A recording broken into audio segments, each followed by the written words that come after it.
Hello दोस्तों, स्वागत है आप सभी का आपके अपने YouTube channel M Word Point में। आज जैसा कि आपको पता है कि एनटीपीसी के लिए आपके प्रैक्टिस सेट की सीरीज चल रही है, जिसमें आपके 3 प्रैक्टिस सेट अपलोड हो चुके हैं। ये आपका चौथा प्रैक्टिस सेट है। तो इससे पहले के जो प्रैक्टिस सेट हैं वो आपके चैनल पर डाले जा चुके हैं। यदि आपने अभी तक नहीं देखे हैं तो देख लीजिए। तो चलिए शुरू करते हैं आज का प्रैक्टिस सेट नंबर 4। तो देखिए पहला क्वेश्चन क्या है। देखिए पहला क्वेश्चन है, यदि 4 की पावर 96 को 5 से विभाजित किया जाए तो शेषफल क्या होगा। क्वेश्चन दिया है 4 की पावर 96 को 5 से विभाजित करने पर शेषफल क्या मिलेगा। देखिए शेषफल थ्योरम का क्वेश्चन है, पहले समझ लेते हैं कि कैसे निकालते हैं। जैसे मान लीजिए कि 4 में यदि हम 5 से भाग करें तो हमें पता है कि हमें शेषफल कितना मिलेगा, तो 4 शेषफल मिलेगा। ये हमारा धनात्मक शेषफल होता है, ठीक है। एक ऋणात्मक शेषफल भी होता है, जैसे कि 4 में 5 से भाग करने पर हमें शेषफल कितना कम पड़ जाएगा, तो आप कहेंगे कि -1 कम पड़ जाएगा, जिससे कि ये संख्या पूरी पूरी विभाजित हो जाए। यानी यदि इसमें एक और जोड़ दिया जाए तो ये संख्या पूरी पूरी 5 से विभाजित हो जाएगी। इसका मतलब नेगेटिव जो शेषफल है वो कितना है आपका -1 है। ये आपका नेगेटिव वाला है और ये आपका पॉजिटिव वाला है। दोनों ही शेषफल आप यूज कर सकते हैं, लेकिन जब आपको उत्तर देना होता है तो आपको पॉजिटिव वाला ही आंसर में माना जाता है, ठीक है। लेकिन अपनी सुविधा के लिए क्वेश्चन को सॉल्व करने के लिए माइनस वाले को भी यूज कर सकते हैं। अब अपने क्वेश्चन पे आते हैं। क्वेश्चन कह रहा है कि 4 की पावर 96 को जब हम 5 से भाग करते हैं तो हमारा शेषफल कितना आएगा। तो आपको पता है कि जब हम 4 में 5 से भाग करते हैं शेषफल में कितना मिल रहा है, तो -1 शेषफल मिल रहा है। तो इसको हम ले सकते हैं कि -1 की पावर 96 बटे में कितना आ जाएगा 5। यानी कि 5 से भाग देने पर -1 शेषफल बच रहा है। अब आपको पता है कि -1 की पावर 96 है, तो कितना आएगा। आपको पता है कि -1 की पावर जब सम संख्या होती है तो आपको प्लस का 1 ही शेषफल मिलता है, ठीक है। तो ऊपर कितना बच जाएगा आपका 1 बच जाएगा, बटे में कितना आ जाएगा आपका 5। अब 1/5 का मतलब क्या होता है कि 5 से भाग देने पर शेषफल कितना आ रहा है, तो 1 शेषफल आ रहा है। यदि आपका यहाँ पर ऋणात्मक आता है यानी -1 आता, तो हम क्या करते हैं, हम 5 में से उसे घटा देते, तो हमारा शेषफल 4 मिल जाता है। लेकिन यहाँ पे कितना आ रहा है, पॉजिटिव आ रहा है, तो जो आपका पॉजिटिव आ रहा है वही आपका क्या बनेगा, वही आपका शेषफल बन जाएगा। तो इसका मतलब 4 की पावर 96 को जब हम 5 से भाग करेंगे तो हमारा शेषफल कितना आएगा, तो शेषफल हमारा 1 आ जाएगा। क्लियर। इस क्वेश्चन का आंसर क्या बनेगा, ऑप्शन नंबर डी यानी कि 1। इसका दूसरा तरीका भी देखिए, कुछ बच्चे कैसे करते हैं वो भी देख लीजिए। जैसे 4 की पावर 96 लिखा हुआ है, ठीक है। इसको जब हम 5 से भाग करेंगे तो कुछ बच्चे कैसे करते हैं कि जो पावर होती है उसको आप 4 से भाग कर लीजिए। तो जो 96 हम जब 4 से भाग करेंगे तो 96 पूरा पूरा कट जाएगा 4 से। तो जब आपकी घात पूरी पूरी कट जाए तो आपको इस संख्या की घात कितनी लेनी है, तो उस संख्या की घात हमें 4 लेनी है। अब इसमें 5 से भाग कर दीजिए, तो 4 की पावर 4 कितना होता है, तो 256 होता है। जब हम 256 में 5 से भाग करेंगे शेषफल हमारा कितना मिलेगा, तो हमें शेषफल हमारा 1 मिल जाएगा। तो इस तरीके से आप करेंगे तभी आपका शेषफल कितना आएगा, तो 1 ही आएगा। लेकिन जब आप इस तरह से करेंगे तो आपको कैलकुलेशन कम करनी पड़ेगी, ठीक है। तो दोनों तरीके से आंसर आपका सेम ही आएगा, ऑप्शन नंबर ए। नेक्स्ट है के किस मान के लिए x⁻³ -3x² प्लस kx -10 का गुणनखंड x-5 है। गुणनखंड x-5 होने का मतलब क्या होता है कि इससे आप संख्या पूरी पूरी कट जाएगी। इसका मतलब x बराबर जब हम कितना रख देंगे, x बराबर 5, ठीक है। देखिए x-5 गुणनखंड है, इसका मतलब x-5 किसके बराबर होगा, 0 के बराबर होगा। तो हमें यहाँ से x बराबर कितना मिल जाएगा, 5 मिल जाएगा। तो जब हम x बराबर 5 इसमें रख देंगे तो वहाँ से हमें k की वैल्यू निकल के आ जाएगी। देखिए कैसे निकालते हैं। देखिए आपको क्वेश्चन में दिया है कि x⁻³ -3x² प्लस kx -10 क्या है, इसका एक गुणनखंड क्या है, x-5। तो जब हम इसमें x बराबर 5 रखेंगे तो ये किसके बराबर होगा, तो 0 के बराबर होगा। तो x बराबर 5 रख दीजिए, 5 की पावर 3 -3 गुणा 5 की पावर 2 प्लस k इंटू 5 -10। जब हमने x बराबर 5 रख दिया तो ये पूरी वैल्यू किसके बराबर हो जाएगी, तो 0 के बराबर हो जाएगी। यानी शेष पर हमारा कितना आएगा, तो 0 आएगा। बस इसको सॉल्व कर लेते हैं। 5 की पावर 3 कितना होता है, 125 होता है, माइनस के 5 25 दिया 75 आ जाएगा यहाँ से, प्लस के 5 के -10 बराबर 0, ठीक है। अब 75 किसके हैं, माइनस के हैं, 10 भी किसके हैं, माइनस के। ये दोनों जुड़ जाएंगे तो ये कितना जाएगा, 125 माइनस के 85 प्लस के 5 के बराबर 0। अब 125 में से 85 घटा दीजिए, कितना बचेगा, ये बचेगा आपका 40 प्लस के 5 के बराबर 0। अब 40 इधर जाएगा तो माइनस का हो जाएगा, तो 5 के बराबर -40, यहाँ से के बराबर मिल जाएगा माइनस के 40/5 बराबर के माइनस के 8। ठीक है, तो के की वैल्यू कितनी होगी? के की वैल्यू होगी आपकी -8। ठीक है, ऑप्शन नंबर ए। नेक्स्ट है, पासे की दो स्थितियां दर्शाई गई हैं। जब संख्या 4 सबसे नीचे हो तब कौन सी संख्या सबसे ऊपर होगी? देखिए 4 की विपरीत संख्या आपको बतानी है कितनी होगी। देखिए इसमें दे रखा है आपको 1 2 3, इसमें दे रखा है 1 6 5। इस कंडीशन में क्या करेंगे? तो आपको सबसे पहले हमें कॉमन संख्या पकड़नी पड़ेगी। दोनों में कॉमन क्या है? तो दोनों में कॉमन क्या है? एक यहाँ पे है, एक यहाँ पर है, दोनों में कॉमन है आपकी 1। ठीक है, बाकी और तो कुछ कॉमन नहीं है। तो जब कुछ भी कॉमन नहीं है, आपसे पूछा क्या? 4 के विपरीत, जो कि इसमें है ही नहीं है। 4 के विपरीत पूछा जो कि आपका इसमें कहीं भी नहीं है। तो 4 के विपरीत क्या होगा? जो कॉमन संख्या होगी वही आपकी क्या होगी? 4 के विपरीत होगी। जो कॉमन संख्या होगी वही क्या होगी? 4 के विपरीत होगी। 4 के विपरीत कौन सा आ जाएगा? Option number A. ठीक है, इसको और तरीके से कैसे करते हैं वो भी देखिए। जैसे जो कॉमन है उसको ले लीजिए, जैसे 1 है, अब 1 यहाँ लिख लिया, 1 यहाँ लिख लिया। ठीक है, अब चाहे इसको एंटी क्लॉकवाइज घुमा दीजिए, चाहे आप इसको क्लॉकवाइज घुमा दीजिए। तो देखिए 1 के बाद में क्या है? 2, 2 के बाद में कितना है? 3। 1 के बाद में 2, 2 के बाद में 3, ऐसे फिर 1 के बाद में 6, 6 के बाद में 5, 1 के बाद में 6, 6 के बाद में 5। तो अब ये जो संख्या निकल के हैं ये भी एक दूसरे की अपोजिट होंगी। जैसे 3 के अपोजिट कौन सा होगा? 5। 2 के अपोजिट क्या होगा? 6। तो 1 के अपोजिट क्या बचा? 1 के अपोजिट क्या बचेगा? 1 ही बचा, जो कि क्या होगा? 4 होगा। इसका मतलब 1 के अपोजिट कौन सी संख्या होगी? 4, और 4 के अपोजिट कौन सी होगी? तो 1 होगी। इस तरीके से आप इसको निकाल सकते हैं। ठीक है, लेकिन जब आपको एक ही कॉमन दे रखी है और जो पूछा वो है ही नहीं इसमें, तो वो कॉमन संख्या इसके विपरीत होती है। नेक्स्ट क्वेश्चन देखिए। क्वेश्चन है, भारतीय मुद्रा बाजार का नियमन व नियंत्रण किस संस्था के द्वारा किया जाता है? भारतीय रिजर्व बैंक, सेबी, भारतीय वित्त निगम या फिर भारतीय बीमा विनियामन एवं विकास प्राधिकरण। तो मुद्रा बाजार का नियंत्रण एवं नियमन जो किया जाता है वो आरबीआई यानी कि भारतीय रिजर्व बैंक के द्वारा किया जाता है। ठीक है, बात करें कि भारतीय रिजर्व बैंक की स्थापना कब हुई थी? तो 1 अप्रैल 1935 को इसकी स्थापना हुई थी। ठीक है, जब इसकी स्थापना हुई थी तो इसके पहले गवर्नर कौन बने थे? तो ओसबॉर्न स्मिथ इसके पहले गवर्नर बने थे। ओसबॉर्न स्मिथ इसके पहले गवर्नर बने थे। और पहले भारतीय गवर्नर कौन बने थे? पहले भारतीय गवर्नर बने थे C D Deshmukh. C D Deshmukh. ठीक है, इसका राष्ट्रीयकरण कब हुआ था? भारतीय रिजर्व बैंक का जो राष्ट्रीयकरण हुआ था वो 1 जनवरी 1949 को इसका राष्ट्रीयकरण हुआ था। तो ये जो सारे पॉइंट हैं आप इसका ध्यान रखिएगा। ठीक है, इसके अलावा एक पॉइंट और नोट कर लीजिए कि मौद्रिक नीति कौन बनाता है? तो मौद्रिक नीति भी आरबीआई ही बनाती है। मौद्रिक नीति कौन बनाता है? तो मौद्रिक नीति ही भारतीय रिजर्व बैंक ही बनाती है। क्लियर? आपको कमेंट बॉक्स में बताना कि भारतीय रिजर्व बैंक के जो वर्तमान में गवर्नर हैं, भारतीय रिजर्व बैंक के जो वर्तमान गवर्नर हैं वो कौन है? वर्तमान गवर्नर कौन है? ठीक है, कमेंट बॉक्स में आपको छाप देना है। नेक्स्ट देखिए, द्वितीय विश्व युद्ध के समय अमेरिका का राष्ट्रपति कौन था? आपको पता है द्वितीय विश्व कब से कब तक चला था? तो 1939 से 1945 तक चला था, जब जापान पे बम गिरा दिए गए थे, परमाणु बम। उसके बाद में क्या होता? द्वितीय विश्व युद्ध को समाप्त कर दिया गया था, यानी 1945 तक चला था आपका। आपसे पूछा कि जब द्वितीय विश्व चल रहा था उस समय अमेरिका का राष्ट्रपति कौन था? तो देखिए विंस्टन चर्चिल तो आपके इंग्लैंड के पीएम थे, यानी यूके के पीएम कौन थे? तो विंस्टन चर्चिल थे। और जो फ्रैंकलिन डी रूजवेल्ट थे ये कौन थे? ये आपके अमेरिका के राष्ट्रपति थे उस समय। Clear? Franklin D Roosevelt America के राष्ट्रपति थे। अगला प्रश्न देखिए।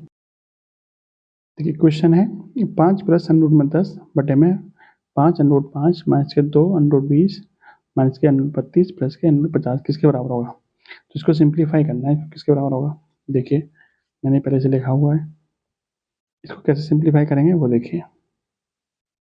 देखिए ऊपर तो आपको कुछ छेड़ना नहीं है, ऊपर तो जो लिखा हुआ है उसको वैसे रहने दीजिए। ऊपर हो जाएगा आपका 5 प्लस के अंडर रूट में 10। नीचे वाली संख्या को सिंप्लीफाई करना है, तो 5 रूट 5 है तो आपका 5 रूट 5 ही रहेगा। ठीक है, माइनस के 2 अंडर रूट में 20 है, तो अंडर रूट 20 को हम क्या ले सकते हैं? 4 गुणा 5। तो इसको हम ले सकते हैं अंडर रूट में 4 गुणा 5, और 32 को ले सकते हैं हम अंडर रूट में 16 गुणा 2। इसको हम ले सकते हैं अंडर रूट में 25 गुणा 2। मैंने क्या किया? मैंने आपको पूर्ण वर्ग वाली संख्या में इसको तोड़ा है, जिससे कि ये वर्गमूल से बाहर आ जाए। ठीक है, अब आगे देखिए, तो ये किसके बराबर हो जाएगा? देखिए ऊपर तो आपका जो है वो आपका चलता रहेगा कुछ टाइम तक, और आगे नीचे देखिए ये आपका 5√5 ही है। यहाँ से आपका 4 का वर्गमूल 2 बाहर आ जाएगा, तो बाहर कितना हो जाएगा? 2 × 2 अंडर में 5। यहाँ से 16 का वर्गमूल 4 बाहर आ जाएगा, अंडर 2 का अंदर बचेगा। यहाँ से 25 का वर्गमूल 5 बाहर आ जाएगा, अंडर 2 बचेगा अंदर। ठीक है, अब इसको फिर देखिए आगे, ऊपर तो जो लिखा है उसको भी ऐसे रहने दीजिए। अब नीचे देखिए, ये 5√5 ये कितना है? माइनस के 2 दूनी 4, 4√5। 5√5 में से 4√5 घटाएंगे कितना बचेगा? तो आपका √5 ही बचेगा। ऐसे ही 5√2 में से 4√2 घटाएंगे कितना बचेगा? तो आपका प्लस के √2 बचेगा। ठीक है, अब ऊपर से क्या करिए, अब ऊपर जो 5 लिखा हुआ था इसको आप ले सकते हो, रूट में 5 इंटू √5 लिख सकते हो, क्योंकि 5√5 का 5 रूट में सॉरी √5 में गुणा करेंगे तो आपका 5 ही हो जाएगा। और जो √10 लिखा हुआ था इसको आप लिख लीजिए अंडर में 5 × √2। ठीक है, लिख सकते हैं आराम से, तो कोई दिक्कत नहीं। अब नीचे जो लिखा हुआ है आपका अंडर में 5 प्लस के अंडर में 2। क्लियर? अब क्या करना है आपको, ऊपर से √5 कॉमन ले लेना है। ऊपर से हम √5 कॉमन ले लेंगे तो यहाँ पे √5 बचेगा, यहाँ पे आपका √2 बचेगा, नीचे बचेगा आपका √5 प्लस √2। ठीक है, दोनों संख्या सेम है, कट जाएंगी, कितना बचेगा? √5 आपका आंसर निकल के आ जाएगा। क्लियर? √5 आपका आंसर निकल के आ जाएगा। ऑप्शन नंबर आपका डी एकदम सही हो जाएगा। क्लियर? नेक्स्ट देखिए, प्रीति के अंक राहुल से अधिक है, तो प्रीति बना लेते हैं P, राहुल बना लेते हैं R। प्रीति के अंक राहुल से अधिक है, नीचे से बढ़ते क्रम में मैंने लगाया हुआ है। तो प्रीति के अंक राहुल से अधिक है, यमुना के अंक दिव्या के बराबर है। देखिए अभी यहाँ ना तो यमुना है ना दिव्या है, तो ये लाइन आप छोड़ दीजिए। अभी लोकता के अंक मंजू से कम है, यहाँ पर लोकता है ना ही मंजू है, तो ये भी छोड़ दीजिए। राहुल के अंक यमुना से अधिक है, जो राहुल है उसके अंक किससे अधिक है? यमुना से। यमुना इसके नीचे आ जाएगी यहाँ पे। फिर उसके बाद देखिए यमुना आपके ऊपर आया था कहीं, यमुना के जो अंक हैं वो दिव्या के बराबर है। यमुना के अंक किसके बराबर है? तो दिव्या के बराबर है। यहाँ तक ठीक है आपका। अब देखिए लोकता के अंक मंजू से कम है, ना तो यहाँ पर कहीं लोकता आई ना ही कहीं मंजू आई हुई, तो इसको भी छोड़ दीजिए लाइन को। यहाँ देखिए मंजू के अंक दिव्या से कम है, मंजू के अंक दिव्या से कम है, तो मंजू इसके नीचे आएगी। क्लियर? अब आगे देखिए, अब यहाँ पर लोकता के जो अंक हैं वो मंजू से कम है, यानी लोकता इसके भी नीचे है। क्लियर? ये आपका एक क्रम से लग गया, यानी कि आपका ये बढ़ते क्रम में लग गया ऊपर की ओर। पूछा क्या आपसे? आपसे पूछा है किसके अंक सबसे कम है। सबसे कम किसके हैं? जो सबसे नीचे होगा, जो सबसे नीचे होगा वही क्या है? सबसे कम अंक दर्शा रहा होगा। तो सबसे अंक कौन दर्शा रहा है? तो दर्शा रहा है आपका लोकिता। ठीक है, राइट आंसर क्या बनेगा? लोकिता। यानी कि जो ऑप्शन नंबर आपका ए है वही आपका क्या बन जाएगा? Right answer. नेक्स्ट देखिए, ए की आयु बी से 3 वर्ष अधिक है और सी से 3 वर्ष कम है। ये 4 व्यक्ति हैं आपके, ए बी सी और डी। ठीक है, A B C D. Clear? A की आयु बी से 3 वर्ष अधिक है, बी को हम एक्स मान लें, तो ए की कितनी हो जाएगी? x+3। क्लियर? सी और सी से 3 वर्ष कम है, किसकी आयु? ए की आयु। ए की आयु बी से 3 वर्ष अधिक है और सी से 3 वर्ष कम है, तो सी की कितनी हो जाएगी? x+6 हो जाएगी। क्लियर? यदि बी और डी जुड़वा है, बी और डी जुड़वा होने का मतलब क्या है? जितनी बी की उम्र होगी उतनी डी की उम्र होगी, यानी यहाँ पे भी एक्स आ जाएगा। तो सी की आयु डी की आयु से कितनी अधिक है? तो सी की आयु डी की आयु से कितना अधिक है? तो x+6, यहाँ पे x है, कितना अधिक हो जाएगा? आपका 6 अधिक हो जाएगा। Option number C. Next question देखिए, नेक्स्ट क्वेश्चन क्या है? भारत के उत्तरी मैदान में किस मिट्टी का विस्तार सबसे अधिक पाया जाता है?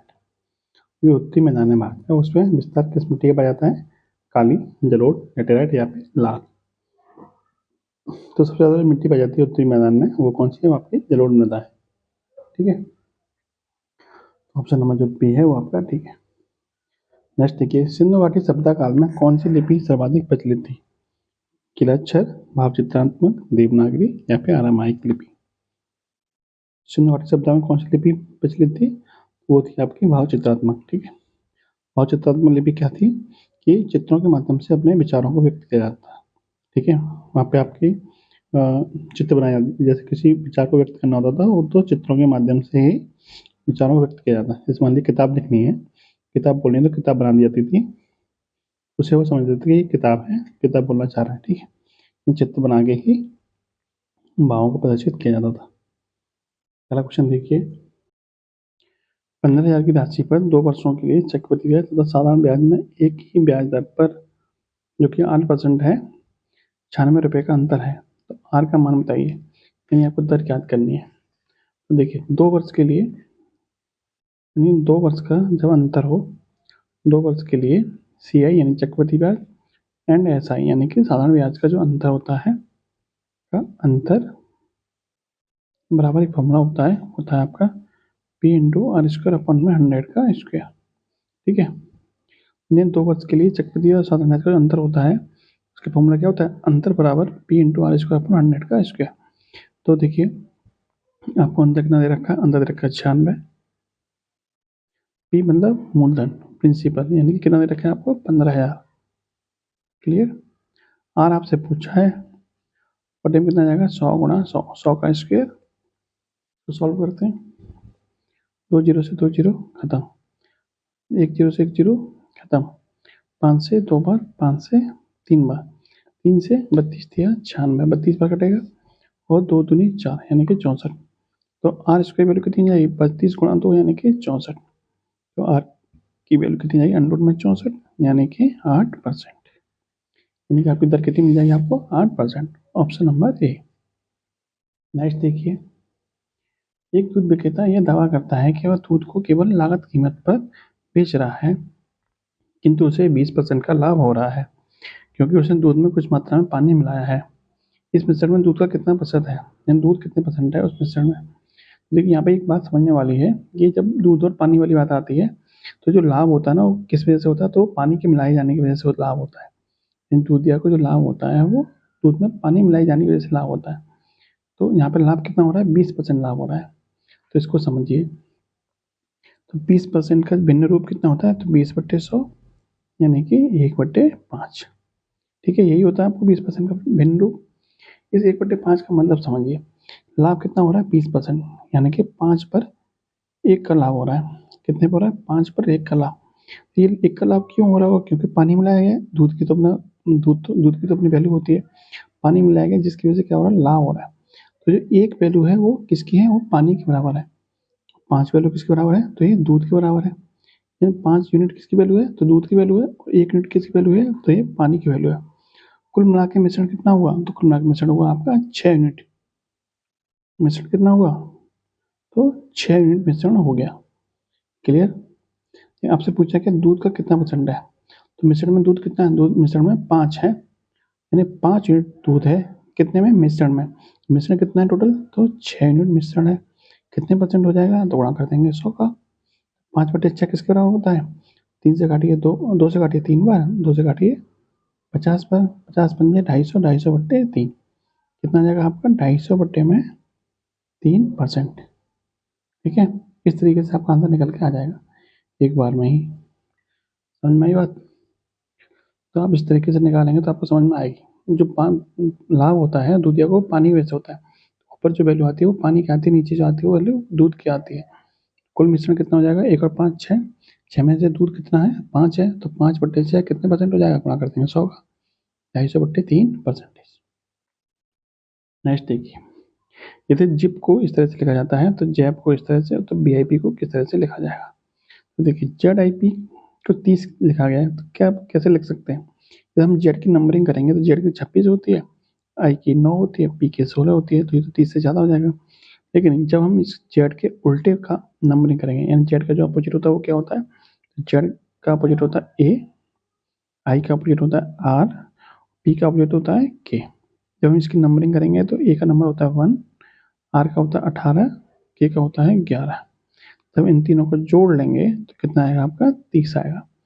यानी कि ये जो नंबरिंग टोटल किया गया है वो इसके अपोजिट की नंबरिंग करके टोटल किया गया। इसी तरह से हम इसको चेक करेंगे तब भी आपका अपोजिट का टोटल करने पर आपका 38 मिल जाएगा। तो बीआईपी का कोड कैसे बनेगा, तो बीआईपी का अपोजिट कर लीजिए। तो वी का अपोजिट क्या होता है, वी का अपोजिट होता है ई, आई का आपको आर होता है, पी का के होता है, ई का नंबर कितना होता है? 5 होता है। आर का 18 होता है, के का 11 होता है। तीनों को जोड़ लीजिए, कितना हो जाएगा आपका ये? 34। Option number C. ठीक है, इस तरीके से इसको सॉल्व करना है। अगला क्वेश्चन देखते हैं। देखिए अगला क्वेश्चन है, वर्ष 1918 में महात्मा गांधी सूती कपड़ा कारखानों के मजदूरों के बीच सत्याग्रह आंदोलन चलाने किस जगह पहुंचे थे?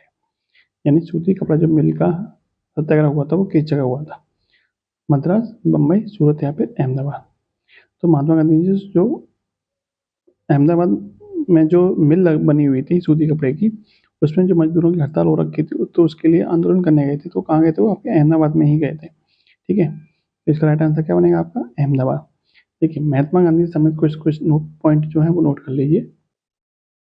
देखिए जैसे महात्मा गांधी जब 9 जनवरी 1915 को 9 जनवरी 1915 को जब भारत वापस लौटे थे, तो भारत वापस लौटने के बाद में उन्होंने तीन तीन सत्याग्रह लगातार किए थे। ठीक है, पहला सत्याग्रह था महात्मा गांधी का भारत में प्रथम सत्याग्रह कौन सा था? तो वो नोट करिए, वो आपका चंपारण सत्याग्रह था। ठीक है, चंपारण सत्याग्रह था जो कब हुआ था? 1917 में उन्होंने किया था। एक महात्मा गांधी का पहला सफल और पहला ही सत्याग्रह था। ठीक है, चंपारण कहाँ पर है? आपका बिहार में। ठीक है, इससे पॉइंट पूछा जाता है कि चंपारण सत्याग्रह के लिए महात्मा गांधी को कौन लेके गए थे? तो राजकुमार शुक्ल लेके गए थे। ठीक है, राजकुमार शुक्ल। दूसरा नोट करिए, प्रथम सत्याग्रह 1917 हो गया। द्वितीय सत्याग्रह उन्होंने किया था, सेकंड वाला नोट करिए कि इन्होंने किया था, वो था आपका अहमदाबाद वाला, जो कि क्वेश्चन में पूछा है, अहमदाबाद। ये कब किया था? ये आपका 1918 में किया था। ठीक है, इसके बाद तीसरा किया था, वो किया था आपका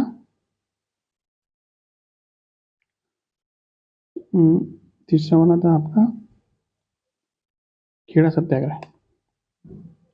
खेड़ा सत्याग्रह सॉरी खेड़ा सत्याग्रह। खेड़ा सत्याग्रह कब हुआ था? तो आपका ये 1918 में ही हुआ था। कभी कभी इनका क्रम भी पूछ लिया जाता है। ठीक है, कभी कभी क्या है, इनका क्रम भी पूछ लिया जाता है क्रम से लगाने के लिए। तो आपको ध्यान रखना है, पहले चंपा हुआ था, चंपारण, फिर अहमदाबाद, फिर खेड़ा। इसलिए आप ट्रिक याद कर लीजिए क्रम लगाने के लिए, चंपा के बाद खेड़ा, चंपा के बाद खेड़ा। ठीक है, तो चंपारण पहले हुआ था, बाद से मतलब अहमदाबाद वाला, और खेड़ा मतलब खेड़ा सत्याग्रह। ठीक है, तो इस तरीके 3 आंदोलन उन्होंने लगातार किए थे। और पहला सत्याग्रह कौन सा था? तो आपका चंपारण वाला सत्याग्रह था। गांधी जी भारत वापस कब आए थे? 9 जनवरी 1915 को आए थे। इसलिए 9 जनवरी कौन सा दिवस मनाया जाता है? तो प्रवासी भारतीय दिवस मनाया जाता है, प्रवासी भारतीय दिवस। ठीक है, क्लियर। गांधी जी के बारे में एक पॉइंट और नोट कर लीजिए, जब गांधी जी की बात चली रही है तो। देखिए गांधी जी ने जो भारतीय राष्ट्रीय कांग्रेस के अधिवेशन हुए थे, उनमें सिर्फ एक अधिवेशन में भाग लिया था। गांधी जी ने जो भारतीय राष्ट्रीय कांग्रेस के अधिवेशन हुए थे 1885 से लेके 1950 तक, सॉरी 1946 तक, तो उसमें सिर्फ एक अधिवेशन में भाग लिया था। वो अधिवेशन कौन सा था? वो था आपका बेलगांव अधिवेशन। बेलगांव अधिवेशन, बेलगांव किस राज्य में पड़ता है? तो कर्नाटक में।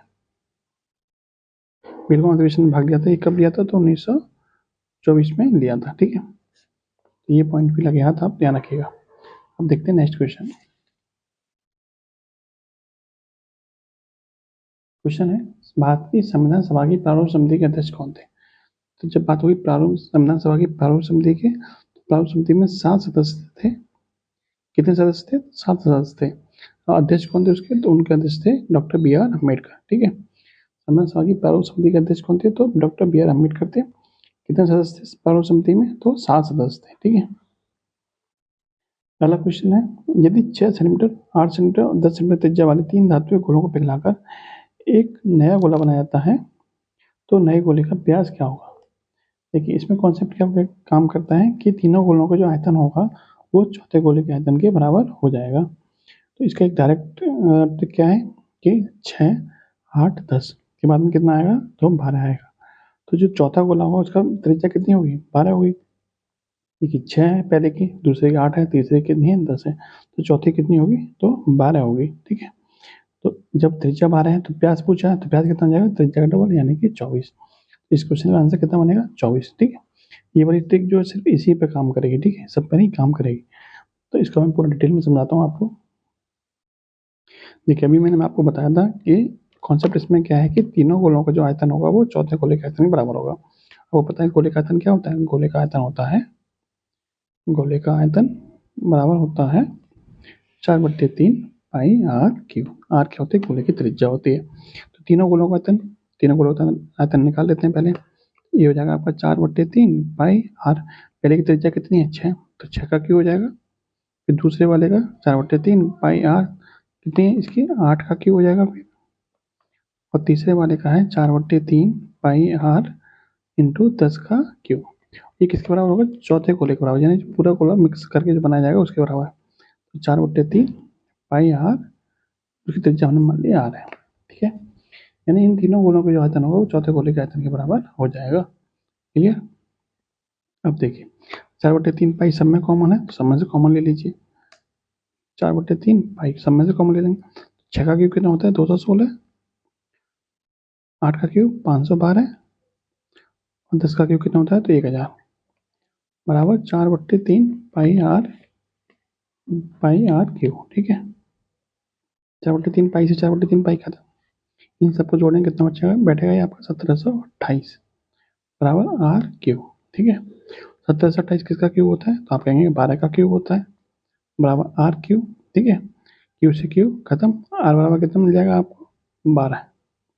यानी जो बड़ा गोला है उसकी त्रिज्या कितनी मिल गई आपको? 12 है। लेकिन आपसे तो व्यास पूछा था, तो व्यास बराबर क्या होता है? व्यास बराबर 2 गुना त्रिज्या होता है, जो कितने बराबर हो जाएगा आपका? 24 के बराबर हो जाएगा। क्लियर? Option number B.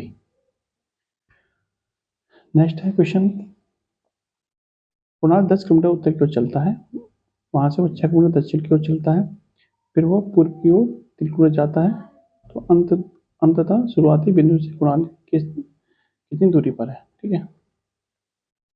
देखिए देखिए आपसे बोला कि मान लीजिए कुणाल यहाँ से चलना शुरू करता है, ठीक है। 10 किलोमीटर उत्तर की ओर चलता है, 10 किलोमीटर इसको उत्तर की ओर चला देते हैं, यहाँ पहुंच जाता है। यहाँ पहुंचने के बाद फिर वो 6 किलोमीटर दक्षिण की ओर चलता है, यानी यहाँ से 6 किलोमीटर लौट के आ जाता है। यहाँ पर कितना लौट के जाता है? 6 किलोमीटर लौट के जाता है। तो ये दूरी कितनी बचेगी? 4 बचेगी, क्योंकि पूरी दूरी कितनी थी? 10 थी। अब क्या कहता है कि वो 3 किलोमीटर पूर्व को चलता है। कितना चलता है? 3 किलोमीटर पूर्व की ओर चलता है। ये पूर्व दिशा होती है, तो ये कितना चलेगा? 3 किलोमीटर पूर्व की ओर चलेगा। आपसे पूछा है कि शुरुआती बिंदु से इस बिंदु के बीच की दूरी बताइए, यानी आपको ये दूरी बतानी है कितनी होगी। देखिए ये आपको एक समकोण त्रिभुज बनेगा, ये वाला बनेगा नहीं बनेगा? इस समकोण त्रिभुज में ये दूरी कितनी है? 3। ये दूरी कितनी है? 4। तो ये दूरी कितनी होगी? 5 होगी। मैंने आपको कई बार पिछले प्रैक्टिस सेट में बताया हुआ है कि ट्रिपलेट बनता है वो कितना बनता है? 3 4 5 का बनता है। तो ये दूरी कितनी होगी, यानी कर्ण कितने का होगा? तो 5 किलोमीटर का ये दूरी हो जाएगी। Option number A. आपको नहीं समझ में ये 5 कैसे है, तो आप इसमें पाइथागोरस प्रमेय निकाल के भी इस कर्ण को निकाल सकते हैं। क्लियर? वैसे तो मैंने आपको पिछले प्रैक्टिस सेटों में सब में बताया हुआ है कैसे होता है, उम्मीद है आपने देखा होगा। नेक्स्ट देखिए, किन दो चिन्हों को आपस में परस्पर बदलकर समीकरण सही हो जाएगा? तो देखिए इस तरह के जो सवाल होते हैं ना, इसमें आपको फिर ये वैल्यू रख के देखनी पड़ती है, इसकी शॉर्ट ट्रिक नहीं होती है। आपको जो चिन्ह दे रखे हैं आपको इसमें रख के फिट करके ही देखने पड़ेंगे, तब जाके आपका इसका आंसर निकल के आएगा। पर थोड़ी सी आप हिंट ले सकते हो डिवाइड वाले चिन्ह से, ठीक है। आपको देखिए आपको यहाँ पे बोला है कि किन दो चिन्हों को आपस में परस्पर बदला जाए, तो क्रॉस को और डिवाइड को। यदि हम यहाँ पे डिवाइड लगा देंगे और यहाँ पे कितना आ जाएगा? क्रॉस आ जाएगा। तो 11 18 बट्टे कितना आएगा? 18 बट्टे फिर 11 आएगा, और यहाँ गुणा है, कट भी नहीं रहा फिर, तो यहाँ पे क्या आएगा? फिर ये आपका पॉइंट में आंसर आएगा, लेकिन हमें चाहिए कितना? 7 चाहिए पूरा पूरा। इसका मतलब ये हमारा आंसर नहीं हो सकता। इस वाले ऑप्शन को चेक करते हैं। देखिए ये क्वेश्चन है, आपको यहाँ पे क्या चेंज करना है? प्लस और क्रॉस को चेंज करना है, यानी प्लस की जगह पे कितना जाएगा? क्रॉस। यहाँ प्लस था तो यहाँ पे क्रॉस लगा देता हूँ, और यहाँ पे क्रॉस की जगह पे कितना जाएगा? आपका प्लस आ जाएगा, ठीक है। यहाँ गुणा की जगह पे जोड़ा जाएगा और जुड़ की जगह पे कितना जाएगा? गुणा आ जाएगा, ठीक है। अभी आपका नया इक्वेशन बन गया। अब इसको चेक कर लेते हैं कि सेटिस्फाई हो रहा है नहीं हो रहा है। तो सबसे पहले हम क्या करते हैं? भाग करते हैं, तो हो जाएगा आपका 4 गुणा 9 बटे में 18 प्लस 11 माइनस के 6, किसके बराबर होना चाहिए? तो ये 7 के बराबर होना चाहिए। अब चेक करते हैं, भाग हमने कर लिया, अब करेंगे गुणा। देखिए 9 से कटेगा आपका ये 2 बार, 2 से कटेगा आपका ये 2 बार। क्लियर? अब इधर यहाँ कितना बचेगा? यहाँ तो आपको 2 ही बचेगा सिर्फ। यहाँ बचेगा आपका 2, यहाँ बचेगा आपका 11 और यहाँ बचेगा आपका 6। अब प्लस कर लीजिए, तो 11 और 2 कितना होता है 13, 13 माइनस के 6 कितना होता है आपका 7। यानी ये वाली समीकरण में इधर की समीकरण कितनी बननी है, तो आपकी 7 वैल्यू बननी है, जो कि हमारे 7 ही होनी चाहिए। इसका मतलब ये वाला जो पॉइंट है आपका सेटिस्फाई हो रहा है, तो ऑप्शन नंबर भी आपका ठीक है। आपको इसी तरह से आपको चेक करना होगा सारे ऑप्शन, ठीक है। सिर्फ टेक तो कोई होती नहीं है, तो आपको फिलहाल ये चेक ही करना पड़ेगा। नेक्स्ट देखिए, कंप्यूटर का वह अनुवाद प्रोग्राम जो उच्च स्तरीय भाषा को निम्न स्तरीय भाषा में अनुवाद करता है, कहलाता है कंपाइलर, फोर्ट्रॉन, डॉक्यूमेंटेशन या फिर बेसिक। तो जो अनुवाद प्रोग्राम होता है उसको कहते हैं हम कंपाइलर, ऑप्शन नंबर ए। अगला प्रश्न है, भारत की तीनों सेनाओं का संयुक्त अभ्यास भारत शक्ति का आयोजन कहाँ किया गया? जैसलमेर, श्रीनगर, उधमपुर, अल्मोड़ा। देखिए इसका राइट आंसर क्या बनेगा आपका, ऑप्शन नंबर ए जैसलमेर, ठीक है। ठीक है, आपसे पूछ लिया जाए कि भारतीय सेना दिवस कब मनाया जाता है, तो सेना दिवस मनाया जाता है आपका 15 जनवरी को, ठीक है। अगला प्रश्न देखते हैं। देखिए क्वेश्चन है, एक समकोण त्रिभुज का परिमाप 24 सेंटीमीटर है, यदि इसके कर्ण की माप 10 सेंटीमीटर हो तो समकोण त्रिभुज का क्षेत्रफल क्या होगा? देखिए कोई समकोण त्रिभुज मान लीजिए इस टाइप से बना हुआ है, इसका कर्ण कितना है 10 है, इसकी कुल परिमाप कितनी है 24। परिमाप का मतलब क्या होता है, तीनों भुजाओं का योग। यदि हम इसको ए मान लें, इसको हम बी मान लें, तो ए प्लस बी प्लस 10 बराबर 24 होगा, क्योंकि परिमाप का मतलब क्या होगा, तीनों भुजाओं का योग होता है। तो यहाँ से ए प्लस बी की वैल्यू हमें कितनी मिल जाएगी, तो ए प्लस बी की वैल्यू मिल जाएगी हमको 24 माइनस के 10 यानी कि 14। क्लियर, ए प्लस बी की वैल्यू कितनी मिल जाएगी 14 मिल जाएगी। तो देखिए मैंने अभी पिछले कुछ क्वेश्चन में आपको एक ट्रिपलेट बताया था, क्या बताया था, 3 4 5 बताया था। और मैंने आपको पिछले प्रैक्टिस सेटों में ये भी बताया था कि जो ये आपका बेसिक ट्रिपलेट होता है, ठीक है। यदि हम इस ट्रिपलेट में किसी भी संख्या से गुणा कर दें तो हमेशा वो पाइथागोरस प्रमेय के नियम को ही पालन करेगा। तो इसमें हम मान लीजिए 2 से गुणा कर देते हैं, तो ये कितना हो जाएगा आपका 10, ये हो जाएगा आपका 8, ये कितना हो जाएगा आपका 6। तो 10 क्या होगा आपका, देखिए ये जो होता है आपका अंत में जो होता है आपका कर्ण होता है, बाकी आगे 6 और 8 क्या हो सकते हैं आपकी, एक इनमें से आधार होगा, एक इनमें से लंब होगा, लेकिन जो बात वाली संख्या होगी वो हमेशा क्या होगी, आपकी कर्ण ही होगी। तो देखिए इस त्रिभुज में चेक करिए, इसका कर्ण कितना है, तो 6 10 है, और इनकी शेष दो भुजाएं कितनी कौन कौन सी हो सकती हैं, 6 और 8 हो सकती हैं। तो दोनों का योग कितना हुआ है, दोनों का योग कितना बैठ रहा है, क्वेश्चन के हिसाब से 14 बैठ रहा है, और हमारे हिसाब से कितना बैठ रहा है, 6 और 8 14 ही बैठ रहा है।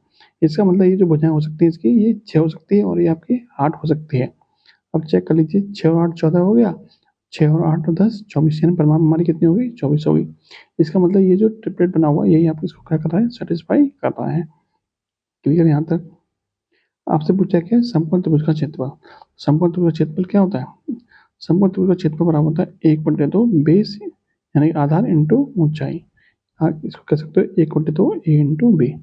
अब देखिए 1/2 ए की वैल्यू कितनी है, तो 6, बी की वैल्यू कितनी है 8। यहाँ से कितना मिल जाएगा, 2 से कटेगा आपका ये 3 बार, और 8 दिया 24, तो क्षेत्रफल कितना मिल गया आपको 24। ठीक है, ठीक है, ये तो मान लीजिए आपको ये समझ में नहीं आ रहा, ठीक है। वैसे तो आपको समझ में आना चाहिए, एग्जाम की तैयारी कर रहे हैं आप, तो मान लीजिए आपको ये तरीका समझ में नहीं आ रहा है, तो आप क्या करेंगे, तो आपको ये 10 दे रखा है, यहाँ से आपको ए प्लस बी की वैल्यू मिल जाएगी 14, तो ए प्लस बी की वैल्यू मिल गई आपको 14, तो आपको फिर इसमें पाइथागोरस प्रमेय लगाएंगे, तो ए स्क्वायर प्लस बी स्क्वायर बराबर क्या होता है, कर्ण का वर्ग बराबर होता है। तो वहाँ से आपको क्या मिलेगा, वहाँ से आपको मिलेगा ए स्क्वायर प्लस बी स्क्वायर बराबर कर्ण का वर्ग यानी कि 100। तो आपको ए स्क्वायर प्लस बी स्क्वायर बराबर 100 मिल गया, ए प्लस बी की वैल्यू मिल गई आपकी 14।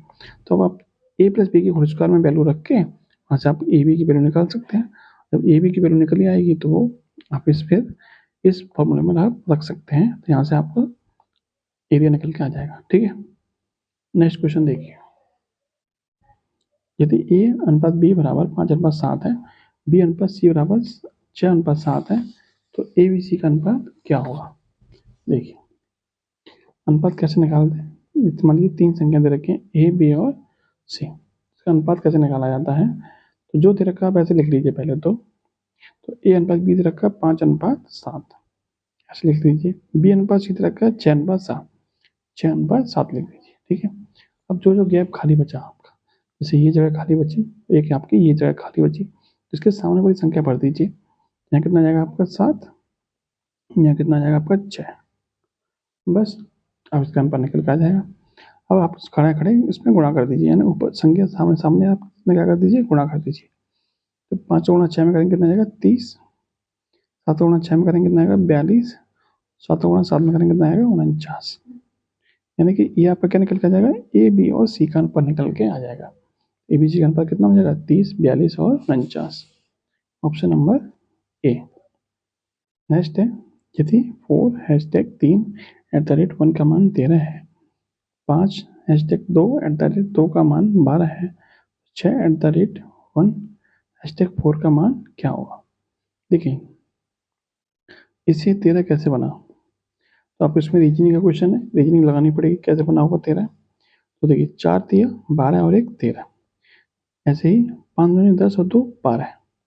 इसका मतलब इस हैशटैग का मतलब क्या है, गुणा है, एट द रेट का मतलब क्या है, प्लस है। 4 दिया 12 और 1 13, 5 दूनी 10 प्लस 2 12। ठीक है, इसका मतलब हैशटैग का मतलब क्या चल रहा है, यहाँ पे गुणा चल रहा है, और एट द रेट का मतलब क्या चल रहा है, आपका प्लस चल रहा है। तो देखिए इसका मतलब कितना हो जाएगा, तो देखिए पहले आपको क्या करना पड़ेगा, गुणा करना पड़ेगा। तो ये हो जाएगा आपका 6, एट द रेट का मतलब कितना था, प्लस था, 1 गुणा 4। ठीक है, अब 4 एकम 4 और 6 10, कितना आ जाएगा आपका आंसर 10 निकल के आ जाएगा। Option number B. Clear. Next देखिए, कथकली किस राज्य की शास्त्रीय रंग कला है। आपके ऑप्शन क्या है, कर्नाटक, केरल, तमिलनाडु या फिर आंध्र प्रदेश। तो इस क्वेश्चन का राइट आंसर क्या बनेगा, कथकली कहाँ का है, तो केरल का है कथकली। देखिए शास्त्रीय नृत्य की बात करें तो शास्त्रीय नृत्य हैं कितने टोटल, तो टोटल आपके 8 शास्त्रीय नृत्य हैं। कितने हैं, तो 8 शास्त्रीय नृत्य हैं, जिसमें से केरल में कितने हैं, तो 2 हैं आपके, कथकली और मोहिनी अट्टम। कथकली और मोहिनी अट्टम 2 शास्त्रीय नृत्य कहाँ के हैं, केरल के हैं। आंध्र प्रदेश का कौन सा है, तो कुचिपुड़ी है, कुचिपुड़ी आंध्र प्रदेश का है। कर्नाटक का कौन सा है, तो यक्षगान आपका कर्नाटक का लोक नृत्य है, ना कि शास्त्रीय नृत्य। तमिलनाडु को लिखिए भरतनाट्यम, भरतनाट्यम। ठीक है, कहाँ का है, तो तमिलनाडु का। देखिए यहाँ लिख लीजिए पहले, यक्षगान, यक्षगान आपका शास्त्रीय नृत्य नहीं है, ये आपका लोक नृत्य है। तो कितने हो गए आपके, एक तो आपका हो गया कथकली, मोहिनीअट्टम, कुचिपुड़ी और भरतनाट्यम।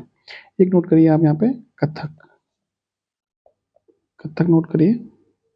कथक आपका उत्तर भारत का, उत्तर भारत का आपका क्या है, शास्त्रीय नृत्य है, खासकर आपका यूपी और बिहार वगैरह एमपी का ये आपका कथक नृत्य है। कथक क्या है, शास्त्रीय नृत्य। इसके अलावा कितने बच्चे आपके, एक बच्चा आपका असम का सत्रिया, सत्रिया कहाँ का है, तो सत्रिया आपका असम का है। और एक मणिपुर का बच्चा, मणिपुर का मणिपुरी कहाँ का है, मणिपुर का। ठीक है, इसके अलावा आप एक बच्चा आपका उड़ीसा का ओडिसी, ओडिसी नृत्य कहाँ का है, तो ये आपका उड़ीसा का है। ठीक है, आपके 8 शास्त्रीय नृत्य हो गए होंगे, 1 2 3 4 5 6 7 और एक आपका ये कथकली वाला 8। ठीक है, कुल कुल शास्त्रीय नृत्य कितने हैं, तो कुल शास्त्रीय नृत्य आपके 8 हैं। अगला क्वेश्चन देखिए, जिब्राल्टर जल डमरू मध्य किनको जोड़ता है। देखिए समझिए पहले जल डमरू मध्य होते क्या है। देखिए जल डमरू मध्य का मतलब होता है, जैसे हिंदी में आप इसको समझेंगे तो जल डमरू मध्य, यानी जल की जो 2 आकृति डमरू के समान दिखाई दें, जल की 2 आकृति जो डमरू के समान दिखाई दें, और क्या बनेंगे, जल डमरू मध्य बन जाएंगे। इसको इंग्लिश में बोलते हैं स्टेट, यानी जल संधि, हिंदी में कहते हैं इसको जल संधि। जल की जल का छोटा भाग जब 2 बड़े-बड़े भागों को जोड़ता है तो उसको जल संधि कहा जाता है, यानी जो बीच का जो भाग होता है इसको जल संधि कहा जाता है। इसका काम क्या होता है, 2 बड़े-बड़े जल खंडों को जोड़ने का, और जो बड़े-बड़े स्थल खंडों को, ये क्या है आपका स्थल खंड, तो बड़े-बड़े स्थल खंडों को अलग करने का काम भी जल संधि का होता है। यानी 2 बड़े-बड़े स्थल खंडों को अलग करता है और 2 बड़े-बड़े जल खंडों को क्या करता है, जोड़ता है। ठीक है, 2 बड़े-बड़े जल खंडों को जोड़ता है और 2 बड़े-बड़े स्थल खंडों को ये क्या करता है, ये अलग करता है। क्लियर। आपसे पूछा गया जिब्राल्टर, आपसे पूछा गया जिब्राल्टर जल संधि किस किस को जोड़ती है। जिब्राल्टर के बारे में, ये महत्वपूर्ण जल संधि है, तो आप थोड़ा सीख लीजिए। जैसे आपको दुनिया का नक्शा थोड़ा आइडिया होगा कि मान लीजिए आपका क्या है, ये आपका इस तरीके से अफ्रीका महाद्वीप है, ठीक है। यहाँ पे आपका यूरोप है, यहाँ पे एशिया महाद्वीप है, यहाँ आपका ऑस्ट्रेलिया महाद्वीप है, ठीक है। यहाँ आपका नॉर्थ अमेरिका है, यहाँ आपका साउथ अमेरिका है, इसी तरीके से लोकेट है, ठीक है। कितने महाद्वीप हो गए आपके? 7 महाद्वीप हो गए। कितने हो गए? 6 हो गए। अभी 7वां रह गया आपका, नीचे आपका अंटार्कटिका महाद्वीप। इस तरीके से 7 महाद्वीप है। ये आपका कौन सा हो गया? North America. ये आपका साउथ अमेरिका। ये आपका यूरोप हो जाएगा, ये एशिया, ये अफ्रीका, और ये आपका ऑस्ट्रेलिया, और ये आपका अंटार्कटिका, ठीक है। इस तरीके से 7 महाद्वीप है। तो ये जो आपकी जिब्राल्टर जल संधि है, ये कहाँ पर लोकेट है? तो ये आपका यूरोप और अफ्रीका के बीच में है, यानी यहाँ पर आपके क्या है? ये आपकी जिब्राल्टर है। तो जिब्राल्टर किन 2 बड़े खंडों को अलग करती है? तो यूरोप और अफ्रीका को अलग करती है। किन 2 खंडों को, जल खंडों को जोड़ती है? तो देखिए यहाँ पे आपका क्या है? यहाँ पे आपका अटलांटिक महासागर है, अटलांटिक महासागर है, ठीक है। और यहाँ पर क्या है? यहाँ पर आपका भूमध्य सागर है। तो मैंने आपको बताया था कि जो जल संधि होती है वो जल के 2 बड़े खंडों को जोड़ती है, यानी अटलांटिक महासागर और भूमध्य सागर को जोड़ रही है। किसको अलग कर रही है? तो स्थल खंडों को अलग करती है, यानी यूरोप के जो खंड है और अफ्रीका महाद्वीप है, इन दोनों को क्या करती है? अलग अलग कर रही है। तो अभी आपको पता चल गया होगा कि जिब्राल्टर जल संधि कहाँ पर है? तो अटलांटिक महासागर और भूमध्य सागर को जोड़ती है, और यूरोप और अफ्रीका को क्या करती है? अलग करती है, ठीक है। इसीलिए देखिए, अटलांटिक महासागर से जो जहाज भूमध्य महासागर में आएंगे तो उसके लिए रास्ता सिर्फ कहाँ से? सिर्फ आपका रास्ता यही है। इसीलिए इस जल संधि को क्या बोलते हैं? इसलिए इस जल संधि को भूमध्य सागर की कुंजी भी कहा जाता है, भूमध्य सागर की कुंजी भी कहा जाता है, ठीक है।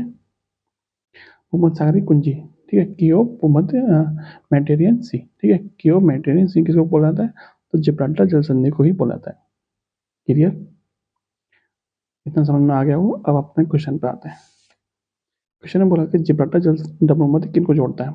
जोड़ने का काम किसका होता है? जल बॉडी को, यानी कि जल खंड होते हैं उनको जोड़ने का काम करता है। तो किन किन को जोड़ता है? तो अभी आपको बताया था मैंने, अटलांटिक महासागर और भूमध्य महासागर को जोड़ने का काम करता है आपका जिब्राल्टर जल संधि। इसी को बोला जाता है भूमध्य सागर की कुंजी, भूमध्य सागर की कुंजी, ठीक है। नेक्स्ट देखिए, क्वेश्चन है निम्नलिखित शब्दों को शब्दकोश में आने वाले क्रम के अनुसार लिखें, यानी पहले कौन आएगा और फिर उसके बाद में कौन आएगा। तो आपको पता है कि जैसे जैसे अल्फ़ाबेट आते हैं उसी क्रम में आपको लगाना है। तो देखिए एम और डी तीनों में कॉमन है, तो सॉरी एम ओ तो सब में कॉमन है। अब डिपेंड किस पे करेगा? तीसरे लेटर पे। यहाँ पर डी आया है, यहाँ पे भी डी आया है, यहाँ एन है, यहाँ डी है, यहाँ एन है। पहले कौन आता है टी और एन में? तो पहले आता है डी, और डी यहाँ पे भी है, यहाँ पे भी है, यहाँ पे भी है। अब इन तीनों में पहले कौन आएगा? तो हमें अगला लेटर चेक करना पड़ेगा, जो कि आपका यहाँ पे ई है, यहाँ ई है, यहाँ पे आपका यू है। तो ये तो क्लियर हो गया कि तीसरे नंबर पे कौन आएगा। देखिए पहले नंबर पे आपका इन दोनों में से कोई एक आएगा, और तीसरे नंबर पे फिर कौन आएगा? तो तीसरे नंबर पे आपका आएगा चौथा वाला। कैसे पता चला? देखिए ई यहाँ पर है, यहाँ ई है, यहाँ पे कितना है? यू है। तो इन दोनों में से कोई पहले नंबर पे आएगा, पहले और दूसरे नंबर पे आएगा। तो तीसरे नंबर पे कौन आएगा? आपका चौथा वाला। ये ऑप्शन नहीं हो सकता, ये ऑप्शन नहीं हो सकता, तो ऑप्शन आपके बच गए। अब देखिए तीसरे नंबर पे ये आएगा, चौथा वाला, और पहले दूसरे पे आएगा ये वाला, जो कि आपको दोनों में सेम दे रखा है। अब लड़ाई रहेगी हमारी चौथे और पांचवें की। तो इन दोनों में हमें चेक करने की जरूरत ही नहीं है कि पहले दूसरे पे कौन सा आएगा, ठीक है। अब चेक करते हैं हम चौथे नंबर पे कौन सा आएगा। तो यहाँ पे एम ओ है, यहाँ पे एम ओ है, यहाँ एन है, यहाँ एन है, यहाँ जी है, यहाँ क्या है? के और जी में पहले कौन आता है? तो आप कहेंगे जी पहले आता है। तो चौथे नंबर पे कौन आएगा? चौथे नंबर पे आपका पांचवा वाला आएगा, जो कि आपका ये दिया हुआ है। ये यहाँ पर क्या बनेगा? राइट आंसर, ठीक है। इस तरीके से आप इसको आंसर तक पहुंच सकते हैं। यहाँ पे आप पहले दूसरे में खोजने में टाइम मत खराब करिएगा, तो आप इस तरीके से आंसर निकाल सकते हैं। नेक्स्ट है, निम्नलिखित प्रश्न में दिए गए विकल्पों में से लुप्त संख्या ज्ञात कीजिए। 3, 3, 6, 18, 72। क्वेश्चन मार्क के स्थान पर क्या आएगा? देखिए 3 से 3 कैसे बनाए? 1 का गुणा करके। 3 से 6 कैसे बनाए? 2 का गुणा करके। 6 से 18, इसका 3 गुना हुआ है, फिर इसका 4 गुना हुआ है, फिर इसका कितना गुना होगा? तो इसका 5 गुना होगा। तो 72 का 5 गुना कितना होता है? 72 गुना 5 होता है 360। Option number B. नेक्स्ट है, एक परीक्षा में 94% छात्र उत्तीर्ण हुए और 33 छात्र विफल हुए, यानी कि 94% छात्र क्या हुए, फेल हो गए और सिर्फ 33 छात्र विफल हुए। तो परीक्षा में कितने छात्र सम्मिलित हुए थे? तो आपको पता है कि ओवरऑल संख्या होती है वो आपकी 100% मानी जाती है, जिसमें से 94% क्या हो गए, फेल हो गए। तो पास कितने हुए? तो पास वाले हो गए आपके 100 माइनस के 94, यानी कि 6%, यानी कि 6% लोग आपके क्या हुए, पास हुए। लेकिन एक्चुअल में कितने पास हुए? तो 33 पास हुए। तो 6% की वैल्यू किसके बराबर होगी? 33 के बराबर होगी। तो 1% की वैल्यू यहाँ से कितनी मिलेगी? 1% की वैल्यू मिलेगी आपकी 33/6। तो पूछा क्या है, कुल छात्र कितने थे? कुल छात्र कितने थे? 100%। तो 100% की वैल्यू कैसे मिलेगी? 100% की वैल्यू हो जाएगी आपकी 33/6 गुणा 100। इसको सॉल्व करेंगे तो कितना, 3 से कटेगा 2 बार, 3 से 11 बार और 2 से कटेगा आपका 50 बार। 11 पंजे 55, यानी कि 550। यानी कितने छात्र थे? तो आपके 550 छात्र थे। Option number A. नेक्स्ट देखिए, पेट्रोलियम देशों का संगठन ओपेक का मुख्यालय कहाँ है? ओपेक का मुख्यालय कहाँ पर है? OPEC, organisation of petroleum export countries. इसका मुख्यालय कहाँ पर है? तो इसका मुख्यालय बेना में है। बेना कहाँ पड़ता है? तो ऑस्ट्रिया की राजधानी है बेना। ऑस्ट्रिया की राजधानी क्या है? तो बेना है ऑस्ट्रिया की राजधानी। क्लियर? पेरिस में किसका मुख्यालय है? तो पेरिस में आपका यूनेस्को का मुख्यालय है। यूनेस्को मुख्यालय कहाँ? पेरिस में है। और जकार्ता में किसका मुख्यालय है? जकार्ता में आसियान का मुख्यालय है। आसियान का मुख्यालय कहाँ है? जकार्ता में। जिनेवा में किसका मुख्यालय है? WTO का है, WHO का है, ILO का है। जिनेवा में आपके काफी मुख्यालय है। अगला प्रश्न देखिए, प्रार्थना समाज की स्थापना किसने की थी? राजा राम मोहन राय, MG रानाडे, दादाभाई नौरोजी या फिर विवेकानंद? तो प्रार्थना समाज की स्थापना की थी आपकी महादेव गोविंद रानाडे और आत्माराम पांडुरंग। ठीक है, आत्माराम पांडुरंग ने दोनों ने मिलकर की थी, तो इसमें दूसरा नाम है नहीं है। तो महादेव गोविंद रानाडे इसका सही आंसर हो जाएगा। ठीक है, बात करें राजा राम मोहन राय की, तो इन्होंने ब्रह्म समाज की स्थापना की थी, ब्रह्म समाज और आत्मीय सभा। ठीक है, इन दोनों की स्थापना की थी। ब्रह्म समाज की स्थापना कब की थी? तो 1828 में की थी। ठीक है, बात करें दादाभाई नौरोजी की, तो इन्होंने एक पुस्तक लिखी थी, उसका नाम था poverty and un-British rule in India. Poverty and un-British rule in India. ठीक है, इनकी पुस्तक है। इनको ग्रैंड ओल्ड मैन भी बोला जाता है, ग्रैंड ओल्ड मैन भी इनको बोला जाता है। ठीक है, इनको वयोवृद्ध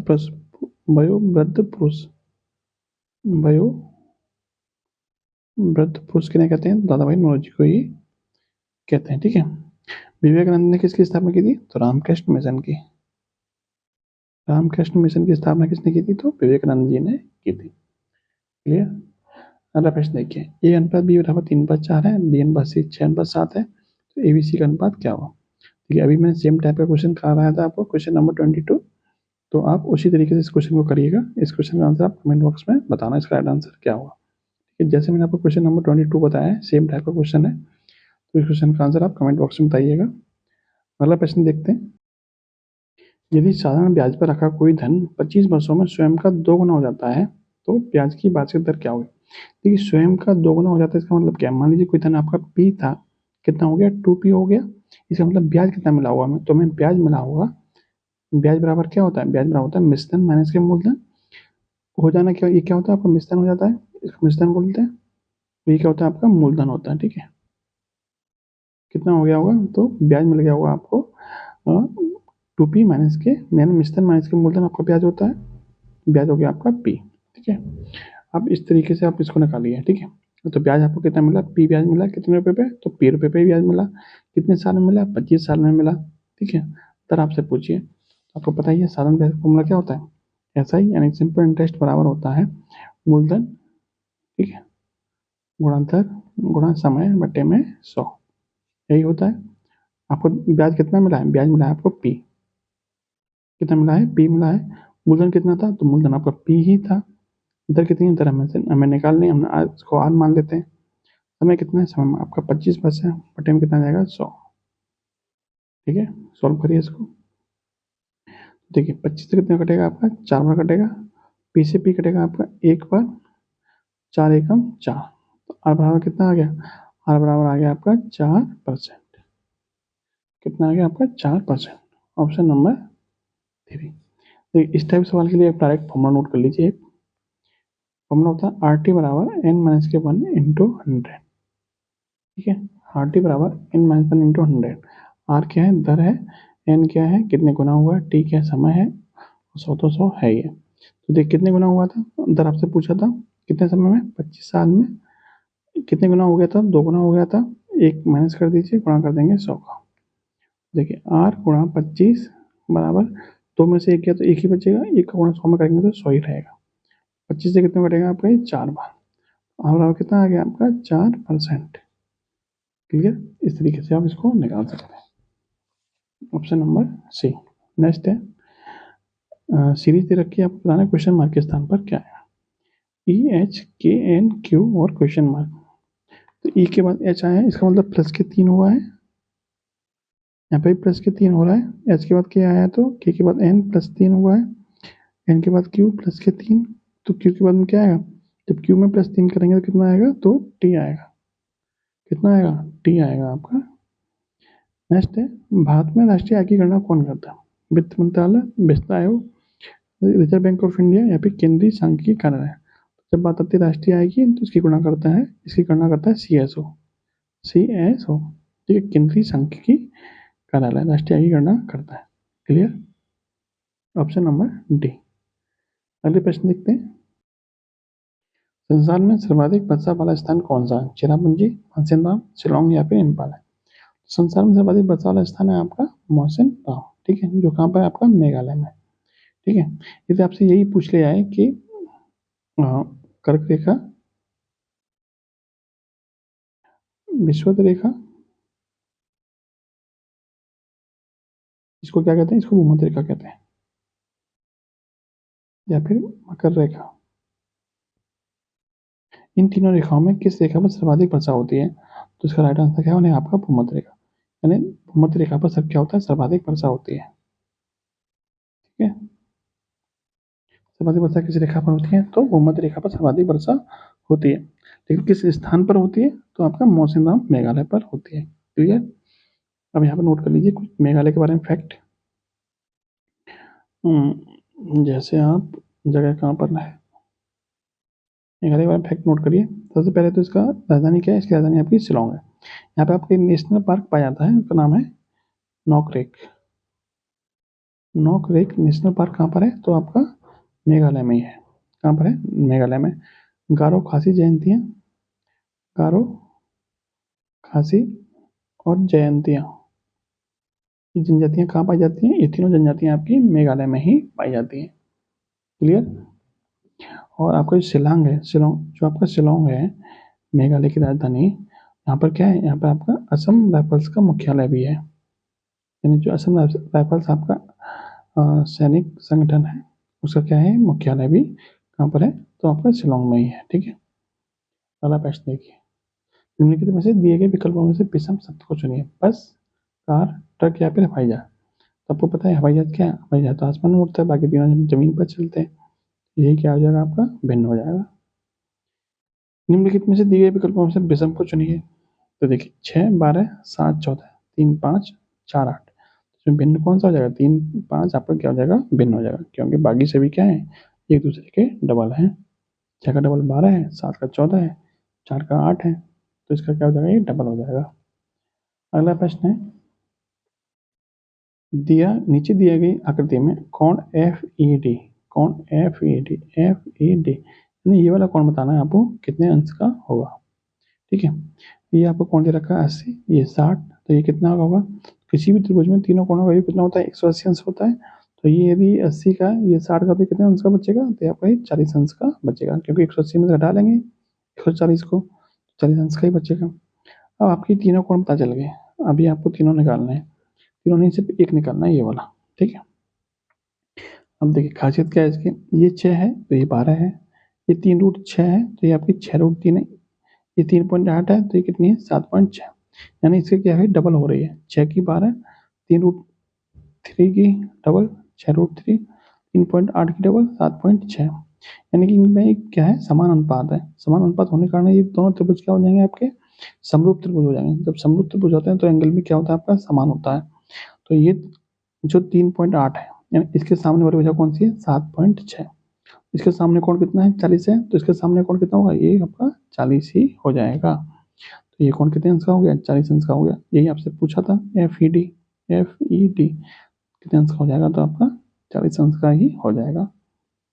क्लियर। नेक्स्ट क्वेश्चन देखिए, विकलांगता और बेरोजगारी को राहत भारत में संविधान की 7वीं अनुसूची में दी गई है, तो सूची में सूचीबद्ध है, किस सूची में है, केंद्रीय में, राज्य में, विश्व में या फिर समवर्ती में।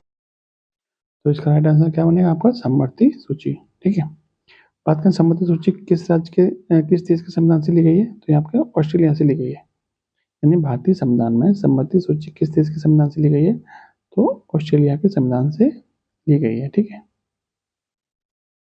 देखिए सम्मति सूची 7वीं अनुसूची में 3 सूचियां हैं, केंद्रीय, राज्य और सम्मति सूची। ठीक है, सम्मति सूची किस देश के संविधान से ली गई है, तो ऑस्ट्रेलिया संविधान से।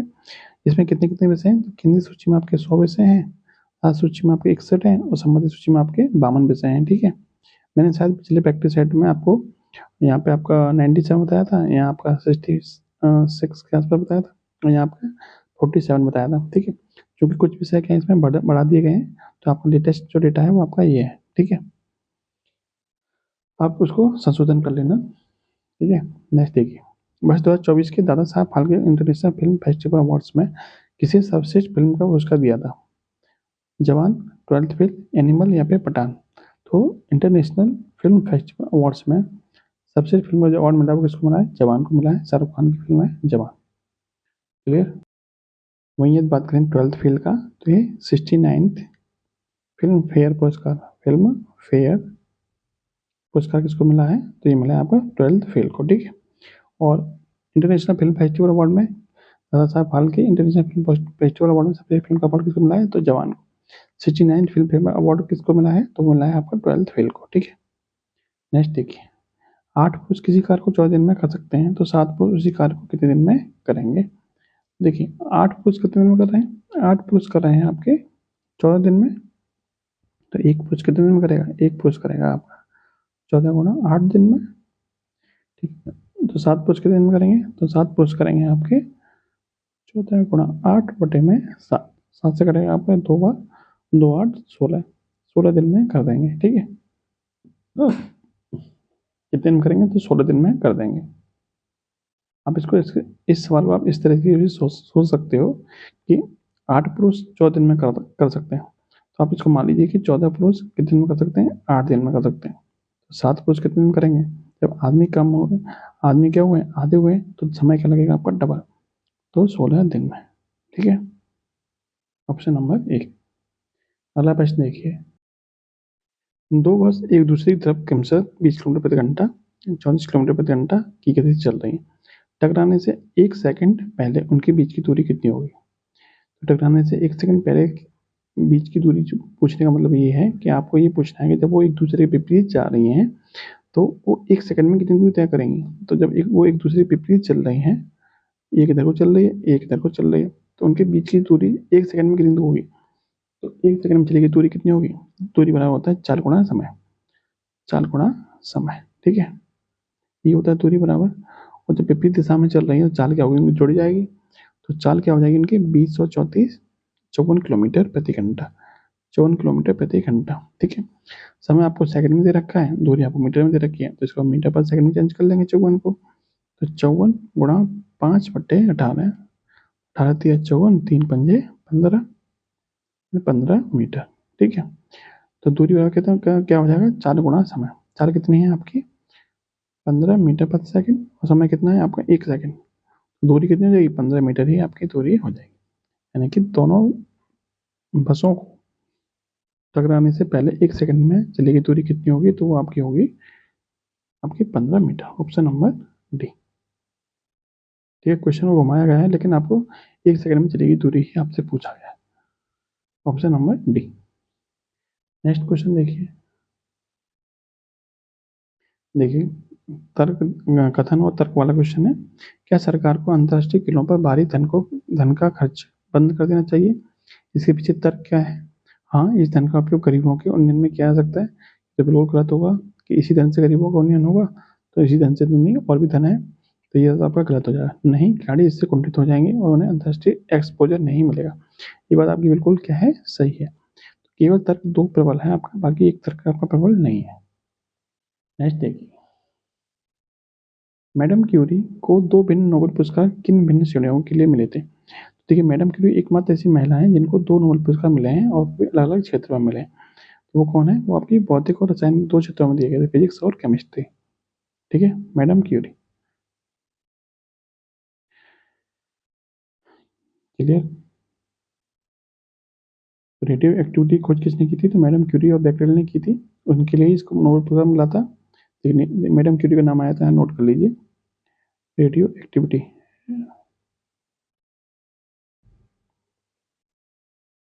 रेडियो एक्टिविटी खोज किसने की थी? मैडम क्यूरी और बेकरेल ने। ठीक है, दोनों ने मिलकर की थी, उसके लिए इनको नोबेल पुरस्कार मिला था केमिस्ट्री में। नेक्स्ट है, ओलंपिक खेलों में हॉकी में भारत ने पहला स्वर्ण पदक किस वर्ष जीता था? 1924 में, 1928 में, 1932 में या फिर 1936 में? देखिए, इसका राइट आंसर क्या होगा? 1928। ठीक है, कहाँ पर हुए थे? आपके नीदरलैंड में हुए थे, नीदरलैंड में हुए थे।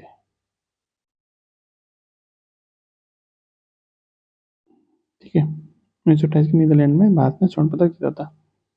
और आपसे यदि ये पूछा जाए कि अभी वर्तमान में 2024 में कहाँ हुए, तो 2024 में आपके जो ओलंपिक हुए वो हुए आपके पेरिस में। ठीक है, आपको कमेंट बॉक्स में बताना है कि पेरिस में भारत की रैंक कितनी आई है। पेरिस ओलंपिक में भारत की रैंक कितनी आई है, ये आपको कमेंट बॉक्स में बताना है। अगला प्रश्न देखते हैं, कथन और निष्कर्ष वाले क्वेश्चन फिर आ गए आपके। सभी गुलाबी दरवाजे हैं, तो आप डायग्राम बना लीजिए इसके लिए। सभी गुलाबी क्या है? दरवाजे हैं, ये आपका दरवाजे वाला गोला हो जाएगा। ठीक है, सभी पुरुष दरवाजे हैं, तो सभी पुरुष, ये आपका क्या हो जाएगा? पुरुष वाला गोला हो जाएगा। सभी पुरुष क्या है? दरवाजे। अब देखिए, कुछ पुरुष गुलाबी हैं, कुछ पुरुष गुलाबी हैं तो नहीं है। सभी दरवाजे गुलाबी हैं, तो सभी दरवाजे गुलाबी नहीं है, ये भी नहीं है। सभी गुलाबी पुरुष पुरुष हैं, सभी गुलाबी पुरुष हैं, ये भी नहीं है। कुछ दरवाजे पुरुष हैं, कुछ दरवाजे पुरुष हैं तो हैं। सिर्फ और सिर्फ आपका क्या है? केवल निष्कर्ष आपका 4 सही है, बाकी तीनों क्या है? आपके गलत है। अगला क्वेश्चन देखते हैं। एक क्वेश्चन है, शाम 4:30 पर दोनों सुइयों के बीच का कोण बताइए। 4:30 पर। मैंने आपको पिछले प्रैक्टिस सेट में एक फॉर्मूला बताया था कोण निकालने के लिए। कोण बराबर क्या होता है? 11/2 m माइनस के 30h। m क्या? मिनट, h क्या है? घंटा। 11/2 m कितना है? यहाँ पे 30 है, तो घंटा कितना है? 4। ठीक है, 2 से कटेगा आपको 15 बार, 15 इंटू 11 165 होता है, 30 चौको 120। 165 में से 120 घटाएंगे कितना आएगा आपका? 45 डिग्री। तो दोनों सुइयों के बीच में कितने आंसर कोण होगा? तो दोनों सुइयों के बीच में जो कोण होगा वो आपका 45 डिग्री का कोण होगा। नेक्स्ट है, प्रथम 100 धनात्मक प्राकृतिक संख्याओं का औसत बताइए। देखिए, आपसे पूछा क्या? औसत पूछा है, 1 से लेके 100 तक की संख्याओं का। 1 से लेके 100 तक की संख्याओं का आपसे औसत पूछा है। औसत का मतलब क्या होता है? सभी संख्याओं का जोड़। सभी संख्याओं का जोड़ बटे में सभी संख्याएं, यानी कि 1 से लेकर 100 तक की संख्या का जोड़ बटे में 100 से भाग कर देना, आपको क्या कहलाता है? औसत कहलाता है। देखिए, इसका औसत निकालने का एक दूसरा तरीका भी होता है। जब संख्या आपकी लगातार दे रखी हो तो उसका औसत कैसे निकालते हैं? पहला और लास्ट वाला जोड़ के उसका आधा कर दीजिए, यानी कि 1 + 100 बटे में 2। x क्या हो जाएगा? 101 बटे में 2, यानी कि 50.5। इसका औसत कितना हो जाएगा? 50.5। इसका औसत निकल के आ जाएगा। क्लियर? तो ये चीज़ आपका हर मतलब उस पर काम करती है जो आपकी लगातार दे रखी होती है। जब आप लगातार संख्या दे रखी हो तो उसका औसत कैसे निकालते हैं? पहला प्लस लास्ट बटे में 2। इसका औसत कितना हो जाएगा? 1 + 100 बटे में 2, यानी 101 बटे 2 कितना हो जाएगा? 50.5। नेक्स्ट है, विक्रम साराभाई अंतरिक्ष केंद्र कहाँ पर है? श्रीहरिकोटा, त्रिवेंद्रम, ट्रॉम्बे या फिर बेंगलुरु में? विक्रम साराभाई अंतरिक्ष केंद्र कहाँ पर है? त्रिवेंद्रम में। ये कहाँ पड़ता है आपका? केरल में। भारत में अंतरिक्ष विज्ञान के जनक कौन है? अंतरिक्ष विज्ञान के जनक किनको बोला जाता है? तो विक्रम साराभाई को ही बोला जाता है। ठीक है। और श्रीहरिकोटा में कौन सा केंद्र है? तो सतीश धवन अंतरिक्ष केंद्र। सतीश धवन अंतरिक्ष केंद्र कहाँ पर है? तो श्रीहरिकोटा आंध्र प्रदेश। ये कहाँ पर है आपका? आंध्र प्रदेश में। ठीक है। नेक्स्ट है, म्यांमार की मुद्रा है डॉलर, रुपया, टका या फिर क्या? तो म्यांमार की मुद्रा क्या है? क्या है? म्यांमार की राजधानी पूछ लिया जाए आपसे तो की राजधानी क्या है? नेपीता। नेपीता। ठीक है। टका कहाँ की राजधानी है? तो बांग्लादेश की। रुपया आपकी भारत की भी है। और डॉलर कहाँ की है? तो आपकी यूएसए की। ठीक है। पहला क्वेश्चन देखिए, जन आरेख का क्वेश्चन है। यहाँ पर ग्राफ दे रखा है इस तरह से, गतिविधियां दे रखी हैं ABCDEFG और आपकी प्रतिभागियों की संख्या दे रखी है। ये क्वेश्चन में आपसे पूछा है कि किस साहसिक गतिविधि में प्रतिभागियों की संख्या नीचे से दूसरी थी, यानी सबसे कम से थोड़ा ज्यादा। नीचे से दूसरी का मतलब सबसे कम से ज्यादा किसमें थी? देखिए सबसे कम किसमें है? ये आपका सबसे कम है। दूसरे नंबर पर कौन सा है? तो दूसरे नंबर पर आपका ये वाला है 220 वाला। ये गतिविधि किसमें है? तो ये गतिविधि आपकी डी में है। इसका आंसर कितना बनेगा? इसका आंसर बनेगा आपका ऑप्शन नंबर सी, क्योंकि आपका डी दिया हुआ है।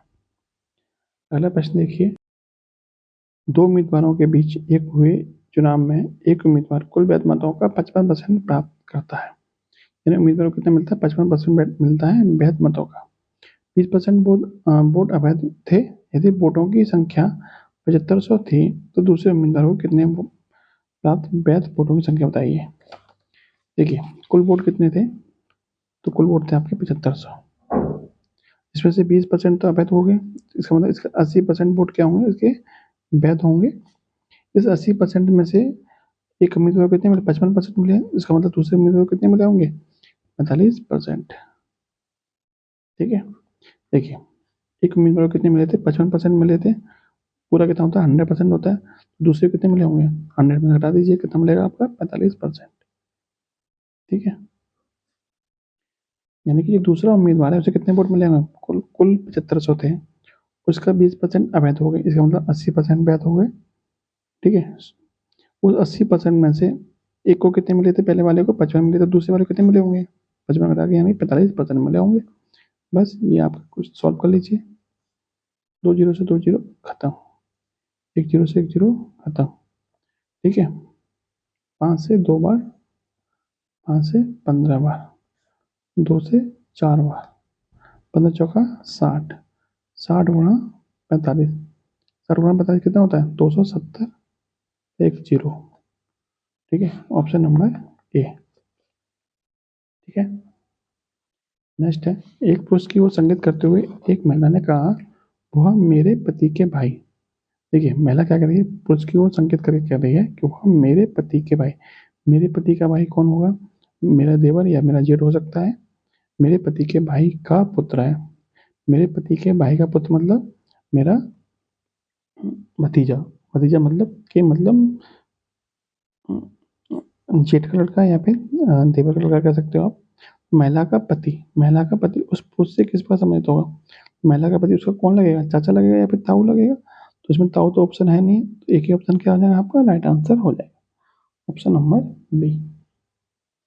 नेक्स्ट है, भारत में प्रतिवर्ष सेना दिवस कब मनाया था? तो ये वाला क्वेश्चन तो मैंने अभी आपको बताया था। प्रतिवर्ष सेना दिवस कब मनाते हैं? तो 15 जनवरी को मनाते हैं, क्योंकि इसी दिन के एम करियप्पा ने शपथ ली थी। ठीक है। इसी वजह से ये 15 जनवरी को प्रतिवर्ष सेना दिवस मनाया जाता है। अगला क्वेश्चन है, किस राज्य में स्मार्ट पुलिसिंग के तहत सेल्फ बैलेंसिंग इलेक्ट्रिक स्कूटर को लॉन्च किया गया? उत्तराखंड, मध्य प्रदेश, उत्तर प्रदेश या फिर कर्नाटक? तो इसके तहत आपकी 8 स्कूटर को लॉन्च किया गया है। वो किस में लॉन्च किया गया है? वो आपका उत्तराखंड में लॉन्च किया गया है। Option number A. नेक्स्ट देखिए,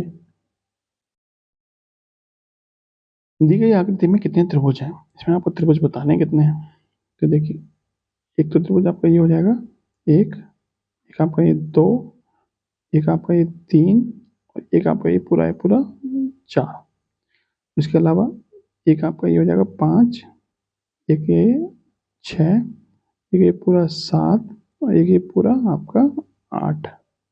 कितने हो जाएंगे आपके? आठ त्रिभुज इसमें हो जाएंगे। नेक्स्ट है, चार का संबंध 25 से है तो 10 का संबंध कैसे होगा? देखिए 25 क्या है? चार से अगली संख्या का वर्ग है। चार से अगली संख्या का वर्ग क्या है? 25 है। तो 10 से अगली संख्या यानी 11 का वर्ग कितना होता है? तो 121 होता है। तो ऑप्शन नंबर जो डी है वही आपका क्या है? Right answer. नेक्स्ट देखिए, यदि दो संख्याओं का लासापा 750 है, उनका गुणनफल 18,750 है, तो उनका मासा बताइए। देखिए एक फॉर्मूला नोट करिए, लासा गुणा मासा बराबर दो संख्याओं का गुणनफल, दो संख्याओं का गुणनफल। ठीक है, अब देखिए लासा कितना दे रखा है? 750। मासा हमें निकालना है, उसको हम एक्स मान लेते हैं, बराबर दोनों का गुणनफल कितना दे रखा है? 18,750। ठीक है, जीरो से जीरो खत्म, तो एक्स बराबर कितना मिल जाएगा आपको? 18,775 बटे में 75। तो सॉल्व करते हैं, 25 से 3 बार कटेगा, 25 से कटेगा 25 175, 25 पंजे 125, 3 से फिर कटेगा आपका 25 बार, तो एक्स की वैल्यू कितनी मिल गई आपको? 25। ठीक है, यानी मासा कितना हो जाएगा? मासा हो जाएगा आपका 25। Option number B. केंद्र सरकार ने लखपति दीदी योजना के लक्ष्य को बढ़ाकर कितना कर दिया है?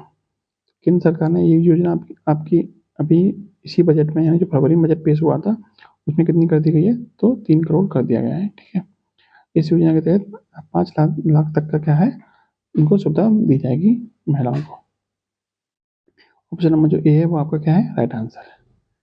गीता मेहता जिन्होंने पद्मश्री पुरस्कार स्वीकार करने से मना कर दिया था, किस मुख्यमंत्री की बहन है?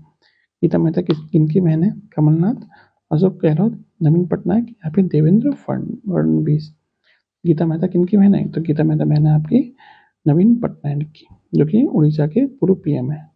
सॉरी, उड़ीसा के पूर्व सीएम, पीएम नहीं सीएम। क्या है? सीएम। उड़ीसा के पूर्व सीएम कौन है? नवीन पटनायक। इनकी बहन है गीता मेहता। अगला क्वेश्चन देखिए,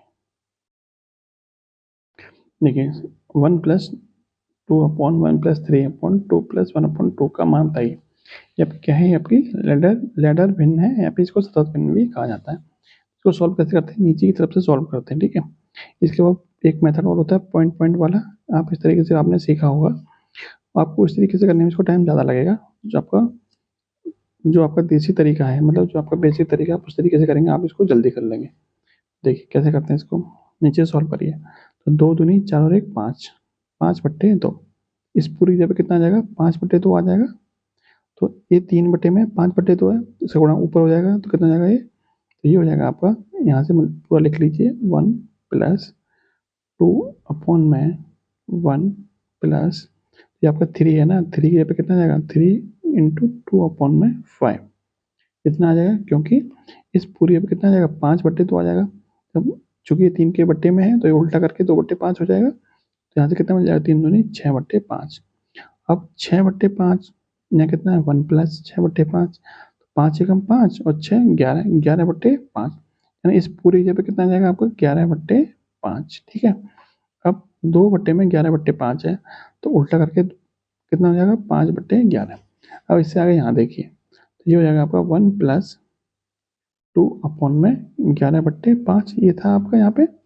अब क्या है? 2 में है तो इसको उल्टा करके गुणा में लिख सकते हैं हम, 1+2 × 5/11। ठीक है, ये कितना हो जाएगा आपका? 1+10/11, ये हो जाएगा आपका 11 कम 11 और 10, 21/11। ठीक है, ऑप्शन नंबर सी। और जो आपने तरीका सीखा होगा वो भी देखिए, उससे आपको टाइम ज़्यादा लगेगा। ठीक है, मैं आपको थोड़ा सा हिंट दे देता हूँ, आप लोग सोच रहे हो आपने उस तरीके से नहीं बताया। देखिए इस तरीके से करते हैं, जैसे ये आपका बटे में 1/2 लिखा है, तो यहाँ पे आप 1 लिखिए फिर 2 लिखिए।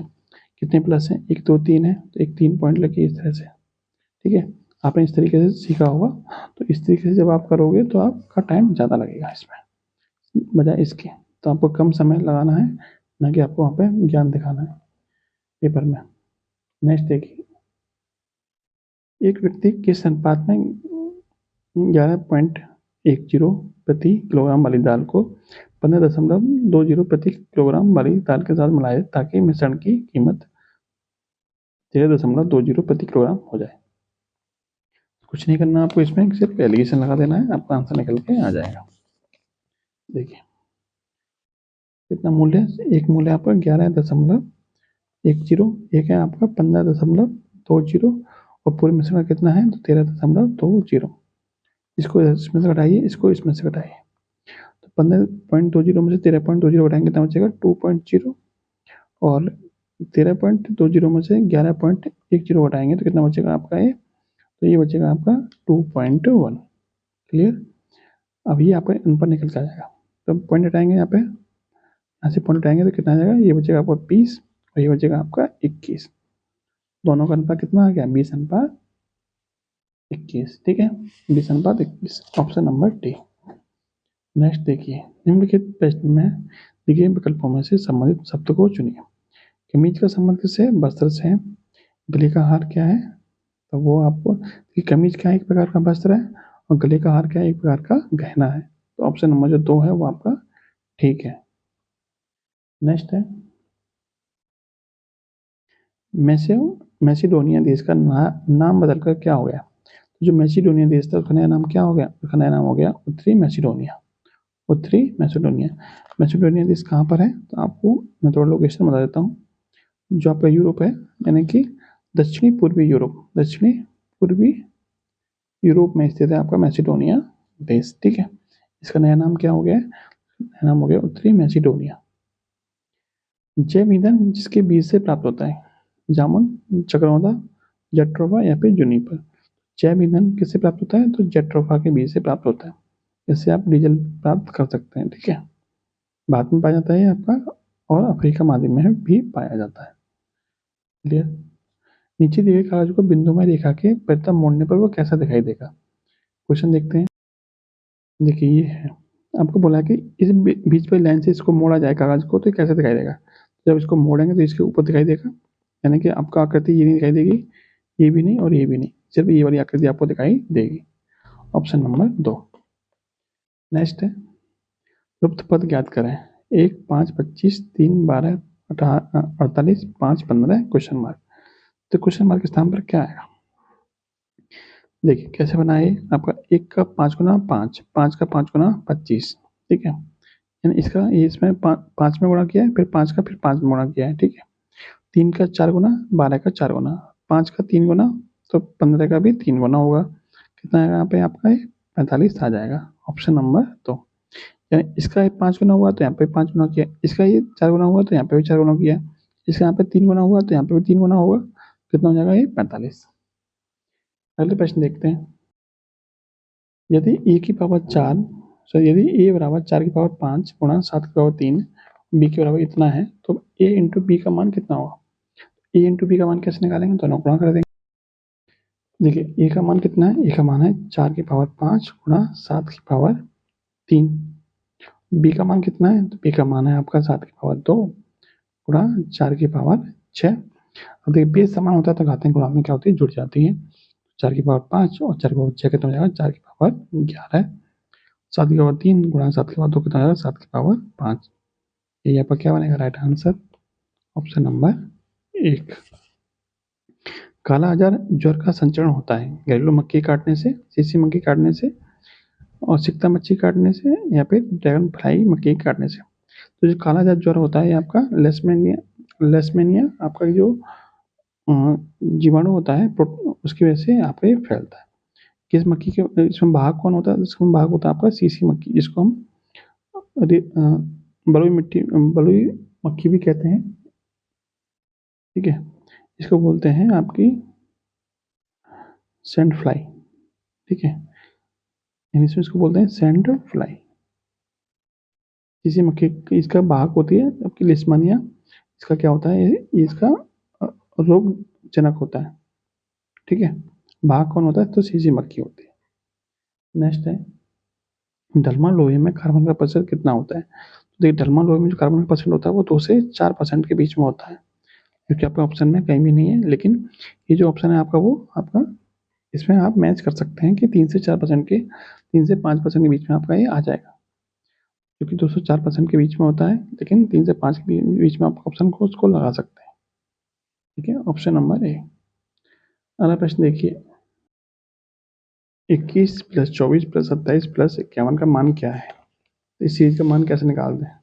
सबसे पहले हमें इसके पदों की संख्या निकालनी पड़ेगी, एन की वैल्यू निकालनी पड़ेगी। एन की वैल्यू कैसे निकालते हैं?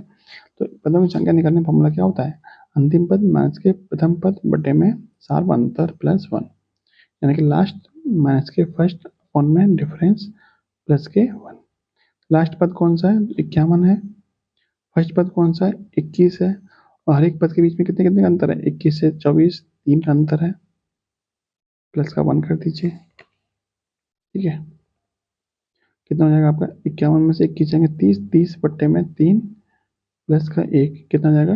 10 + 1 11, यानी कि पदों की संख्या कितनी हो जाएगी इसमें? 11 हो जाएगी। यानी ये जो सीरीज है इसमें कितने पद हैं? 11 पद हैं। अब जब पद निकल के आ गए तो आपको क्या निकालना है? इसका योग निकालना है।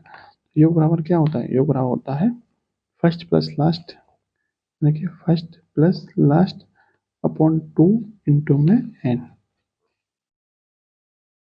इंटू में क्या है? एन। यानी पहला पद कितना है? 21 है। अंतिम पद कितना है? तो 51 है। बटे में कितना आएगा? 2 गुणा कितने पद हैं? तो 11 पद है। बस इसको सॉल्व कर लीजिए। 51 + 21 कितने होते हैं? 72। 72 बटे 2 गुणा 11, तो उससे कटेगा आपका 36 बार, और 36 गुणा 11 कितना होता है? 396। ठीक है, option number B clear. Next देखिए, एक मीनार का उसके तल से 100 मीटर की दूरी पर उन्नयन कोण कितना है? 30 अंश है। तो मीनार की ऊंचाई क्या कीजिए? देखिए इसको, देखिए कोई इस तरह की मीनार है, इसकी ऊंचाई हमें निकालनी है। उसका उन्नयन कोण कितना है? इसके तल से 100 मीटर की दूरी पर उन्नयन कोण है आपका 30 अंश। ठीक है, ये वाला। ठीक है, पूछा क्या? मीनार की ऊंचाई यानी एच निकालनी है। कितना दे रखा है आपका? ये 30 अंश दे रखा है। तो एच कैसे निकालते हैं? तो आपको फॉर्मूला पता है कि tan थीटा बराबर क्या होता है? लंब बटे आधार, यानी कि एच अपॉन में 100। ठीक है, और tan थीटा कितना है? 30 है। तो tan 30 बराबर कितना हो जाएगा? एच अपॉन में 100। tan 30 की वैल्यू कितनी होती है? 1/√3 होती है। तो 1/√3 बराबर कितना हो जाएगा? एच बट्टे में 100। यहाँ से एच बराबर कितना मिल जाएगा? 100/√3। ठीक है, एच बराबर 100/√3। Option number A clear. Next देखिए, नीचे दिए गए शब्दों के लिए उपयुक्त वर्ग का चुनाव कीजिए। त्रिभुज, वर्ग, आयत या वृत्त। गोलाकार आकृतियां हैं, गोलाकार आकृति तो है ही नहीं इनमें कोई। द्विविमीय आकृतियां हैं, त्रिविमीय आकृतियां हैं, यहाँ पे उपयुक्त में से कोई नहीं। देखिए त्रिभुज, वर्ग, आयत, वृत्त सबके आपकी द्विविमीय आकृतियां हैं। 2D फिगर है। 2D फिगर का मतलब इसमें लंबाई और चौड़ाई होगी, ना कि ऊंचाई होगी। ठीक है, दो ही इसमें डायमेंशन होगी। तो ये आपका ऑप्शन नंबर जो 2 है वो आपका ठीक है। नेक्स्ट देखिए, चाय पर लाल किट रेड रस्ट निम्नलिखित में से किसके कारण लगता है? बैक्टीरिया, कवक, हरी शैवाल या फिर विषाणु। तो जो रेड रस्ट लगता है वो आपका हरी शैवाल के कारण लगता है। Option number C. दूध को दही में परिवर्तित करने की प्रक्रिया क्या कहलाती है? तो दूध को दही में परिवर्तित करने की क्या कहते हैं? खमीरीकरण। खमीरीकरण। ठीक है, खमीरीकरण जो कहलाता है आपको दूध को दही में परिवर्तित करने की प्रक्रिया। ये आप नींबू की सहायता से भी कर सकते हैं इसको। ठीक है, आपने पाश्चुरीकरण के बारे में पढ़ा होगा। जो आपका पैकेट में दूध मिलता है, जो डेयरी वगैरह में दूध मिलता है पैकेट वाला, वो आपका पाश्चुरीकृत दूध होता है। ठीक है, तो पाश्चुरीकरण प्रक्रिया होती है काफ़ी लंबी। इसमें दूध को काफ़ी हाई टेम्परेचर पर गर्म करके फिर उसको तुरंत ठंडा कर दिया जाता है। तो वो इस तरीके से पाश्चुरीकरण कहलाता है वो। नेक्स्ट क्वेश्चन देखते हैं, यदि एक दर्पण को एम रेखा पर रखा जाए तो उत्तर आकृति में कौन सी आकृति प्रकृति का सही प्रतिबिंब होगा? यानी आपको मिरर इमेज बतानी है, इसकी क्या होगा? इसकी मिरर इमेज क्या होगी? जब ये आकृति इधर है तो दूसरी मिरर आकृति में आपकी इधर आएगी, ना कि इधर आएगी। ठीक है, तो ये तो होगा नहीं, ये हो सकता है, ये भी नहीं होगा, तो ये भी नहीं होगा। ठीक है, कौन सा हो सकता है? सिर्फ एक ही ऑप्शन है जो कि आपका ठीक है। ये नीचे की तरफ है इस तरह से, तो ये नीचे की तरफ ही होगा, ना कि इस तरफ से होगा। एक ही ऑप्शन है जो कि आपका राइट मैच कर रहा है। नेक्स्ट है, दी गई आकृति में से उस उत्तर आकृति को चुनिए जो प्रश्नाकृति के टुकड़ों का प्रयोग करके बनाई जा सकती है। ठीक है, प्रश्नाकृति क्या है आपकी, ये है। इनमें से कौन सी बनाई जा सकती है? सबसे पहले आप इसके फिगर को काउंट कर लीजिए, कितने फिगर हैं। 1 2 3 4। तो आपकी उत्तर आकृति में भी 4 ही फिगर होने चाहिए। यहाँ देखिए कितने, 1 2 3 4 5, ये नहीं होगा। 1 2 3 4 ये हो सकता है। 1 2 3 4 5 ये नहीं होगा। 1 2 3 4 5 ये भी नहीं होगा। यही आपका क्या बनेगा, राइट आंसर। नेक्स्ट है, निम्नलिखित में से कौन सा से कथन सत्य है? 7 की पावर 4 बड़ा होता है 9 की पावर 3 से। तो देखिए 7 की पावर 4 कितना होता है, 2401 होता है। 9 की पावर 3 कितना होता है, तो 729 होता है। क्या ये बड़ा होता है? तो होता है। इसका मतलब पहला कथन तो आपका सही है। दूसरा चेक करिए, 2 की पावर 7। 2 की पावर 7 कितना होता है, 2 दूनी 4 दूनी 8 दूनी 16 दूनी 32 दूनी 64 दूनी 128। कितना होता है, 128 होता है। तो 6 की पावर 4 कितना होता है, तो 6 की पावर 4 होता है 1296, क्योंकि 36 का वर्ग होता है 1296। तो क्या इससे बड़ा होता है, तो आप कहेंगे नहीं होता है। इसका मतलब पहला कथन क्या है आपका, एकदम सही है। ठीक है, सिर्फ और सिर्फ आपका पहला कथन क्या है, सही है, बाकी दूसरा वाला आपका गलत है। 28 जनवरी 2024 को महान स्वतंत्रता सेनानी लाला लाजपत राय की कौन सी जयंती मनाई गई थी? 57वीं, 163वीं, 159वीं या फिर 161वीं? तो इसका राइट आंसर क्या बनेगा, ऑप्शन नंबर सी, 159 में। बात करें लाला लाजपत राय की, तो इनको पंजाब केसरी कहा जाता है। पंजाब केसरी के नाम से इनको जाना जाता है। ठीक है, पंजाब केसरी के नाम से इनको जाना जाता है। देखिए 28 जनवरी आया है, तो 28 जनवरी को कौन सा दिवस मनाया जाता है? 28 जनवरी दिवस मनाया जाता है, उसका नाम है राष्ट्रीय विज्ञान दिवस। राष्ट्रीय विज्ञान दिवस। ठीक है, नेक्स्ट क्वेश्चन है, वृत्ताकार पथ के चारों ओर पिंड की गति किसका उदाहरण है? ये कोई वृत्ताकार पथ है, इसमें को मान लीजिए कोई पिंड है ये वाला, ये गति कर रहा है, तो किसका उदाहरण होगा? समान वेग, प्रबलित त्वरण, त्वरण तो इसमें होगा ही नहीं, तो ये तो आपका हट जाएगा। त्वरण वाला कौन सा है, ये भी हट जाएगा आपका। ठीक है, समान चाल समान वेग। वेग क्या होता है, देखिए समान चाल और वेग में क्या अंतर होता है? वेग में दिशा होती है, जबकि चाल में क्या होता है, दिशा नहीं होती है। तो देखिए क्या समान वेग होगा, यानी समान दिशा होगी इसमें। देखिए अभी इधर जा रहा है, उसकी दिशा इधर होगी, फिर इधर जाएगा तो उसकी दिशा इधर होगी, तो आपकी दिशा तो सेम रहेगी नहीं। इसका मतलब समान वेग तो नहीं होगा। तो एक ही ऑप्शन बचा, समान चाल और परिवर्ती वेग। वेग क्या होगा आपका, चेंज होता रहेगा। चाल आपकी क्या रहेगी, इसकी फिक्स रहेगी। Option number C. Next question check करते हैं, यदि cos अल्फा अपन साइन बीटा बराबर n है और cos अल्फा अपन cos बीटा बराबर m है, तो ये किसके बराबर होगा, cos स्क्वायर बीटा। देखिए यहाँ से आप निकालिए, cos अल्फा अपन साइन बीटा बराबर n है, तो यहाँ से आपको cos अल्फा कितना मिल जाएगा, cos पर मिल जाएगा आपको n साइन बीटा। क्लियर, यहाँ से आपको cos अल्फा कितना मिलेगा, यहाँ से आपको cos अल्फा मिल जाएगा m cos बीटा। चूंकि ये भी cos अल्फा है, ये भी cos अल्फा है, दोनों बराबर बराबर है, तो इनको बराबर बराबर रख दीजिए। तो m साइन m सॉरी ये आपका n साइन बीटा बराबर किसके हो जाएगा, m cos बीटा के। क्लियर, यानी ये वाली जो वैल्यू है उसके बराबर हो जाएगी। अब क्या करिए, आप दोनों तरफ से वर्क कर दीजिए। जब दोनों तरफ वर्क करेंगे तो ये आपका n स्क्वायर हो जाएगा, ये आपका साइन स्क्वायर बीटा हो जाएगा, ये आपका m स्क्वायर हो जाएगा, ये आपका cos स्क्वायर बीटा हो जाएगा। क्लियर, अब आपने एक फॉर्मूला पढ़ा होगा, एक प्रमेय पढ़ी होगी कि sine square theta plus cos square theta बराबर क्या होता है, 1 होता है। तो यहाँ से हम cos स्क्वायर थीटा की वैल्यू निकाले हैं, तो कितनी निकल के आएगी, 1 माइनस के साइन स्क्वायर थीटा निकल के आएगी। ये निकल के आएगी, तो हम इस साइन स्क्वायर बीटा पे क्या रख सकते हैं, साइन स्क्वायर बीटा पे हम रख सकते हैं 1 माइनस के cos स्क्वायर बीटा रख सकते हैं, कोई दिक्कत नहीं। तो रखिए इसको, ये हो जाएगा आपका n स्क्वायर 1 माइनस के cos स्क्वायर बीटा बराबर m square cos square beta. Clear, इसका इसमें गुणा कर दीजिए, कितना जाएगा आपका n स्क्वायर माइनस के n square cos square beta बराबर m square cos square beta. Clear, अब n स्क्वायर इधर जाएगा तो प्लस का हो जाएगा, तो n स्क्वायर बराबर क्या हो जाएगा आपका m square cos square beta plus n square cos square beta. ठीक है, दोनों तरफ से क्या, सॉरी इस तरफ से क्या कर लीजिए, इसमें से cos स्क्वायर बीटा क्या कर लीजिए, कॉमन ले लीजिए। कितना बचेगा यहाँ पे, M square plus N square. इधर कितना बचा था आपका, एन स्क्वायर बचा था। अब यहाँ से cos स्क्वायर बीटा वैल्यू कितनी जाएगी, तो cos स्क्वायर बीटा बराबर हो जाएगा एन स्क्वायर बटे में एम स्क्वायर प्लस के एन स्क्वायर। ठीक है, यहाँ पे cos स्क्वायर बीटा की वैल्यू ही पूछी थी, एन स्क्वायर बटे में M square plus N square. Option number D. Next है 8,000 रुपये का 3 वर्ष का मिश्रण 920 है। यदि ब्याज की दर में 3% की वृद्धि कर दी जाए तो मिश्रण क्या होगा।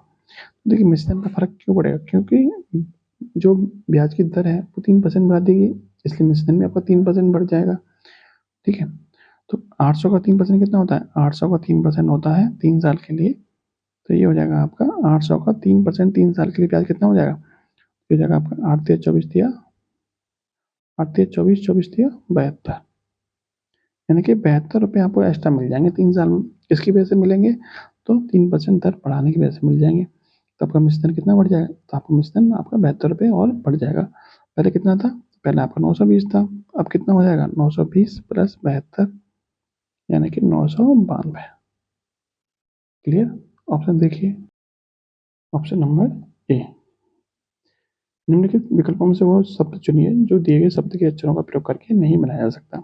हम्बलिंग, ब्लू बनाया जा सकता है, नम, लंग या फिर क्लम, इनमें से कौन सा नहीं बनाया जा सकता। ठीक है, तो देखिए जब ब्लू में आप देखेंगे तो ई दिखाई देगा, ई आपका यहाँ पे कहीं भी नहीं है, यही आपका क्या है जो आपका नहीं बनाया जा सकता। प्रकाश वर्ष निम्नलिखित में किसका मात्रक होता है, तो आपको पता ही प्रकाश वर्ष किसके लिए यूज होता है, खगोलीय दूरी नापने के लिए यूज होता है।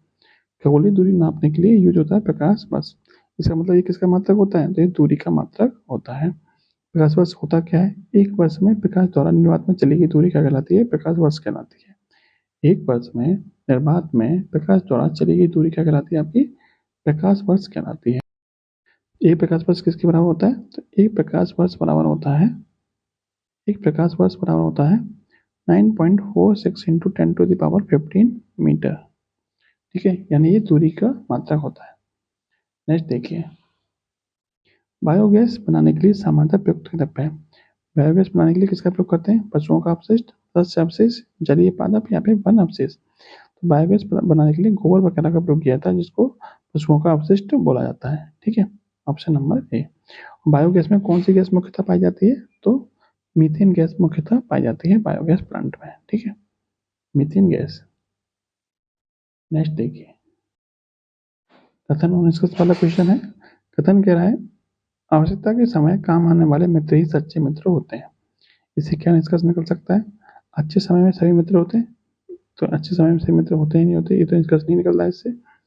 बुरे समय में दुश्मन मित्र नहीं होते हैं, इससे इस कथन से कोई निष्कर्ष नहीं निकल रहा है, तो ये भी निष्कर्ष आपका नहीं निकल रहा है। ऑप्शन नंबर सी आपका क्या है, ठीक है, दोनों में से कोई भी निष्कर्ष नहीं निकल रहा है। तो ये वाली बात तो इससे कोई है ही नहीं, इसमें मैच ही नहीं करी गई। और ये वाली बात कि अच्छे समय में सभी मित्र होते हैं, ये भी कोई गारंटी नहीं है कि सभी मित्र होते ही नहीं होते, तो ये भी आपका क्या है, निष्कर्ष नहीं निकल रहा है। ठीक है, नेक्स्ट है 64 का वर्ग माइनस 36 का वर्ग बराबर क्वेश्चन मार्क इंटू 25 में पेस्ट चिन्ह का मान क्या होगा। क्वेश्चन मार्क के स्थान पर क्या आएगा, देखिए इसे सॉल्व करते हैं।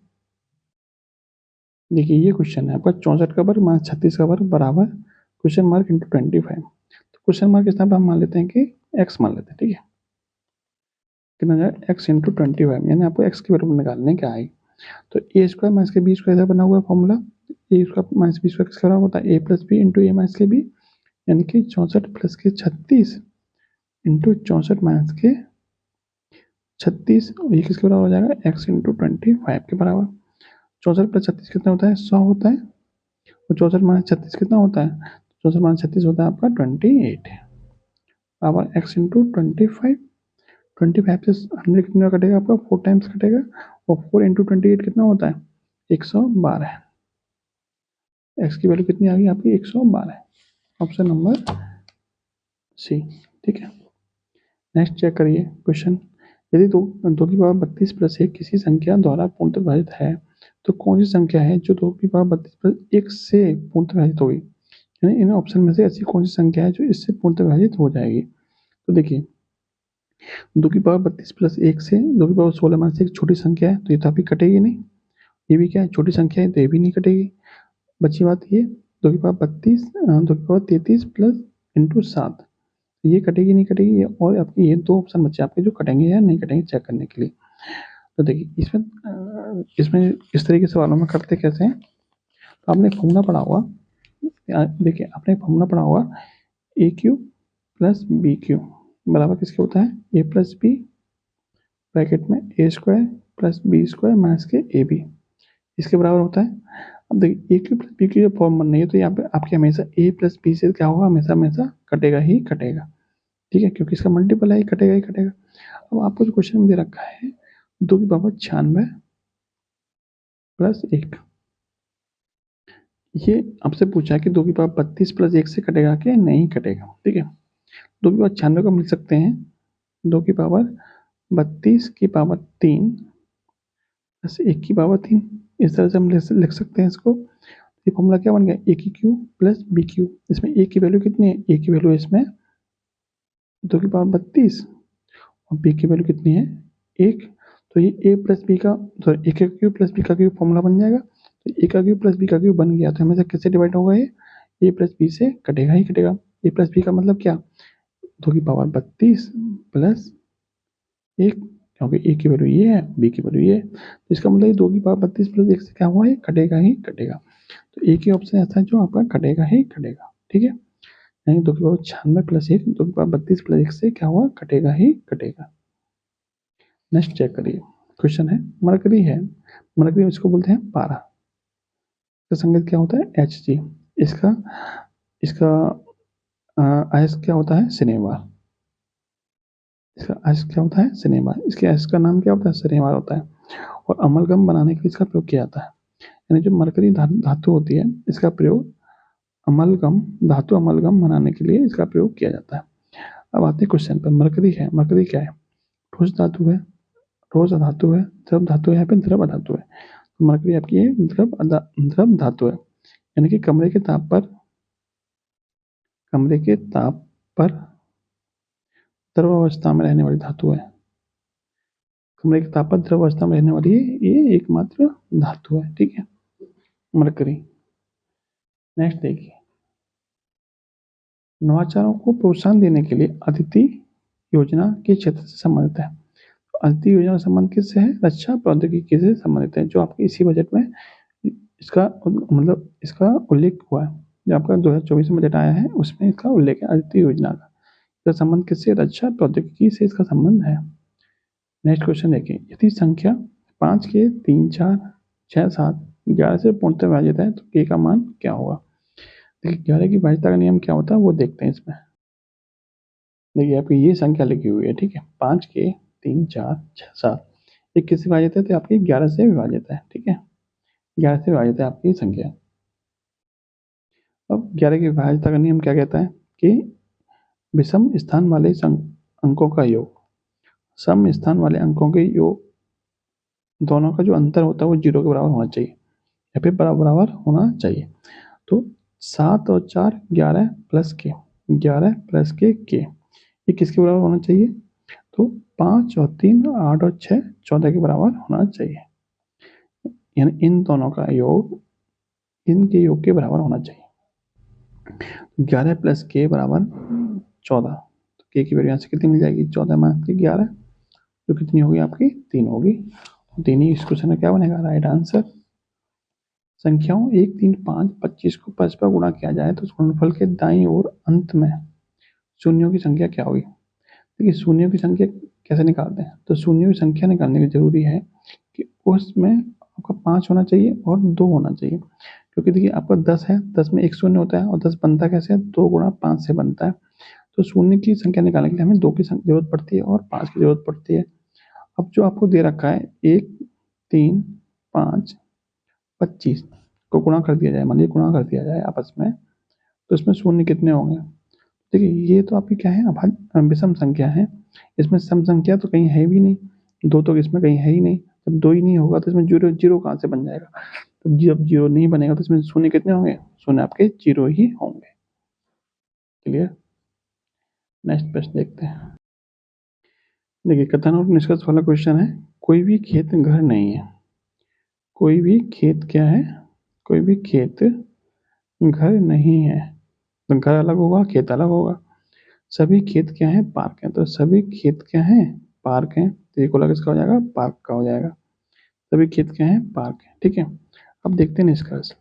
कोई भी घर खेत नहीं है, तो कोई भी घर खेत नहीं है, बात सही है।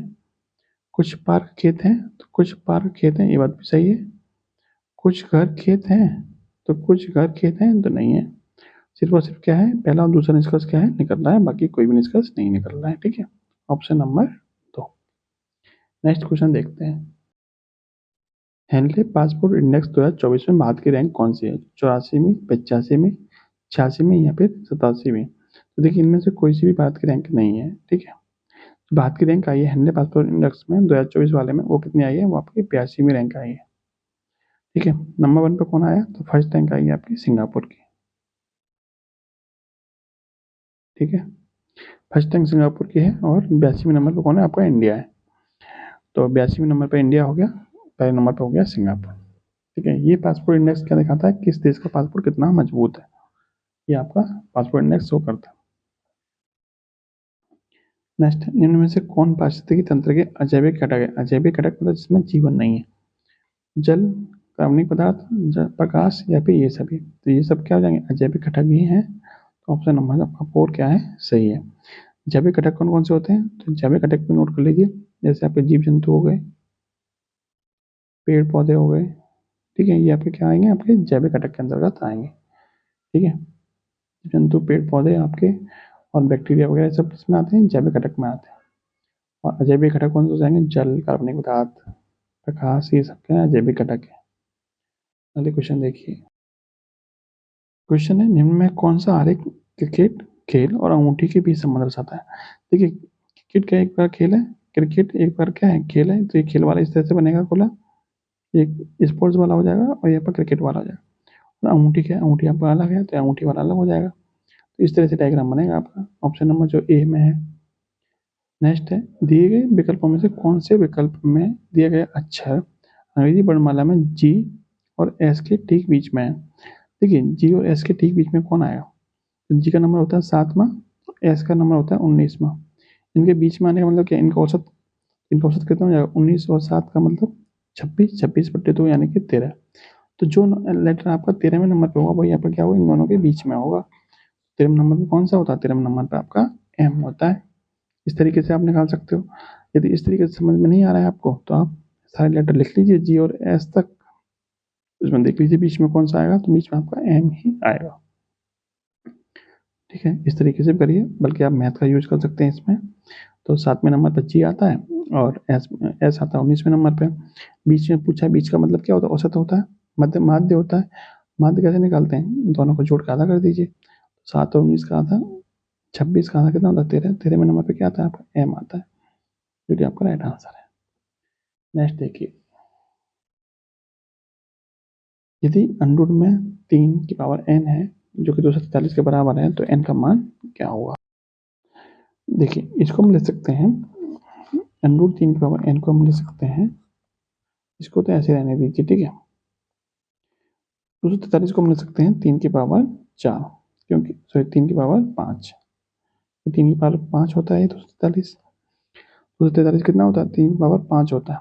अब क्या करें? हम दोनों तरफ से वर्ग कर दें। दोनों तरफ से क्या कर दें? हम वर्ग कर दें। जब हम दोनों तरफ से वर्ग कर देंगे, तो आपको पता है ब्रैकेट के बाहर जब घाते होते हैं तो गुणा हो जाता है इनका। कितना हो जाएगा? 3 की पावर 10 हो जाएगा ये।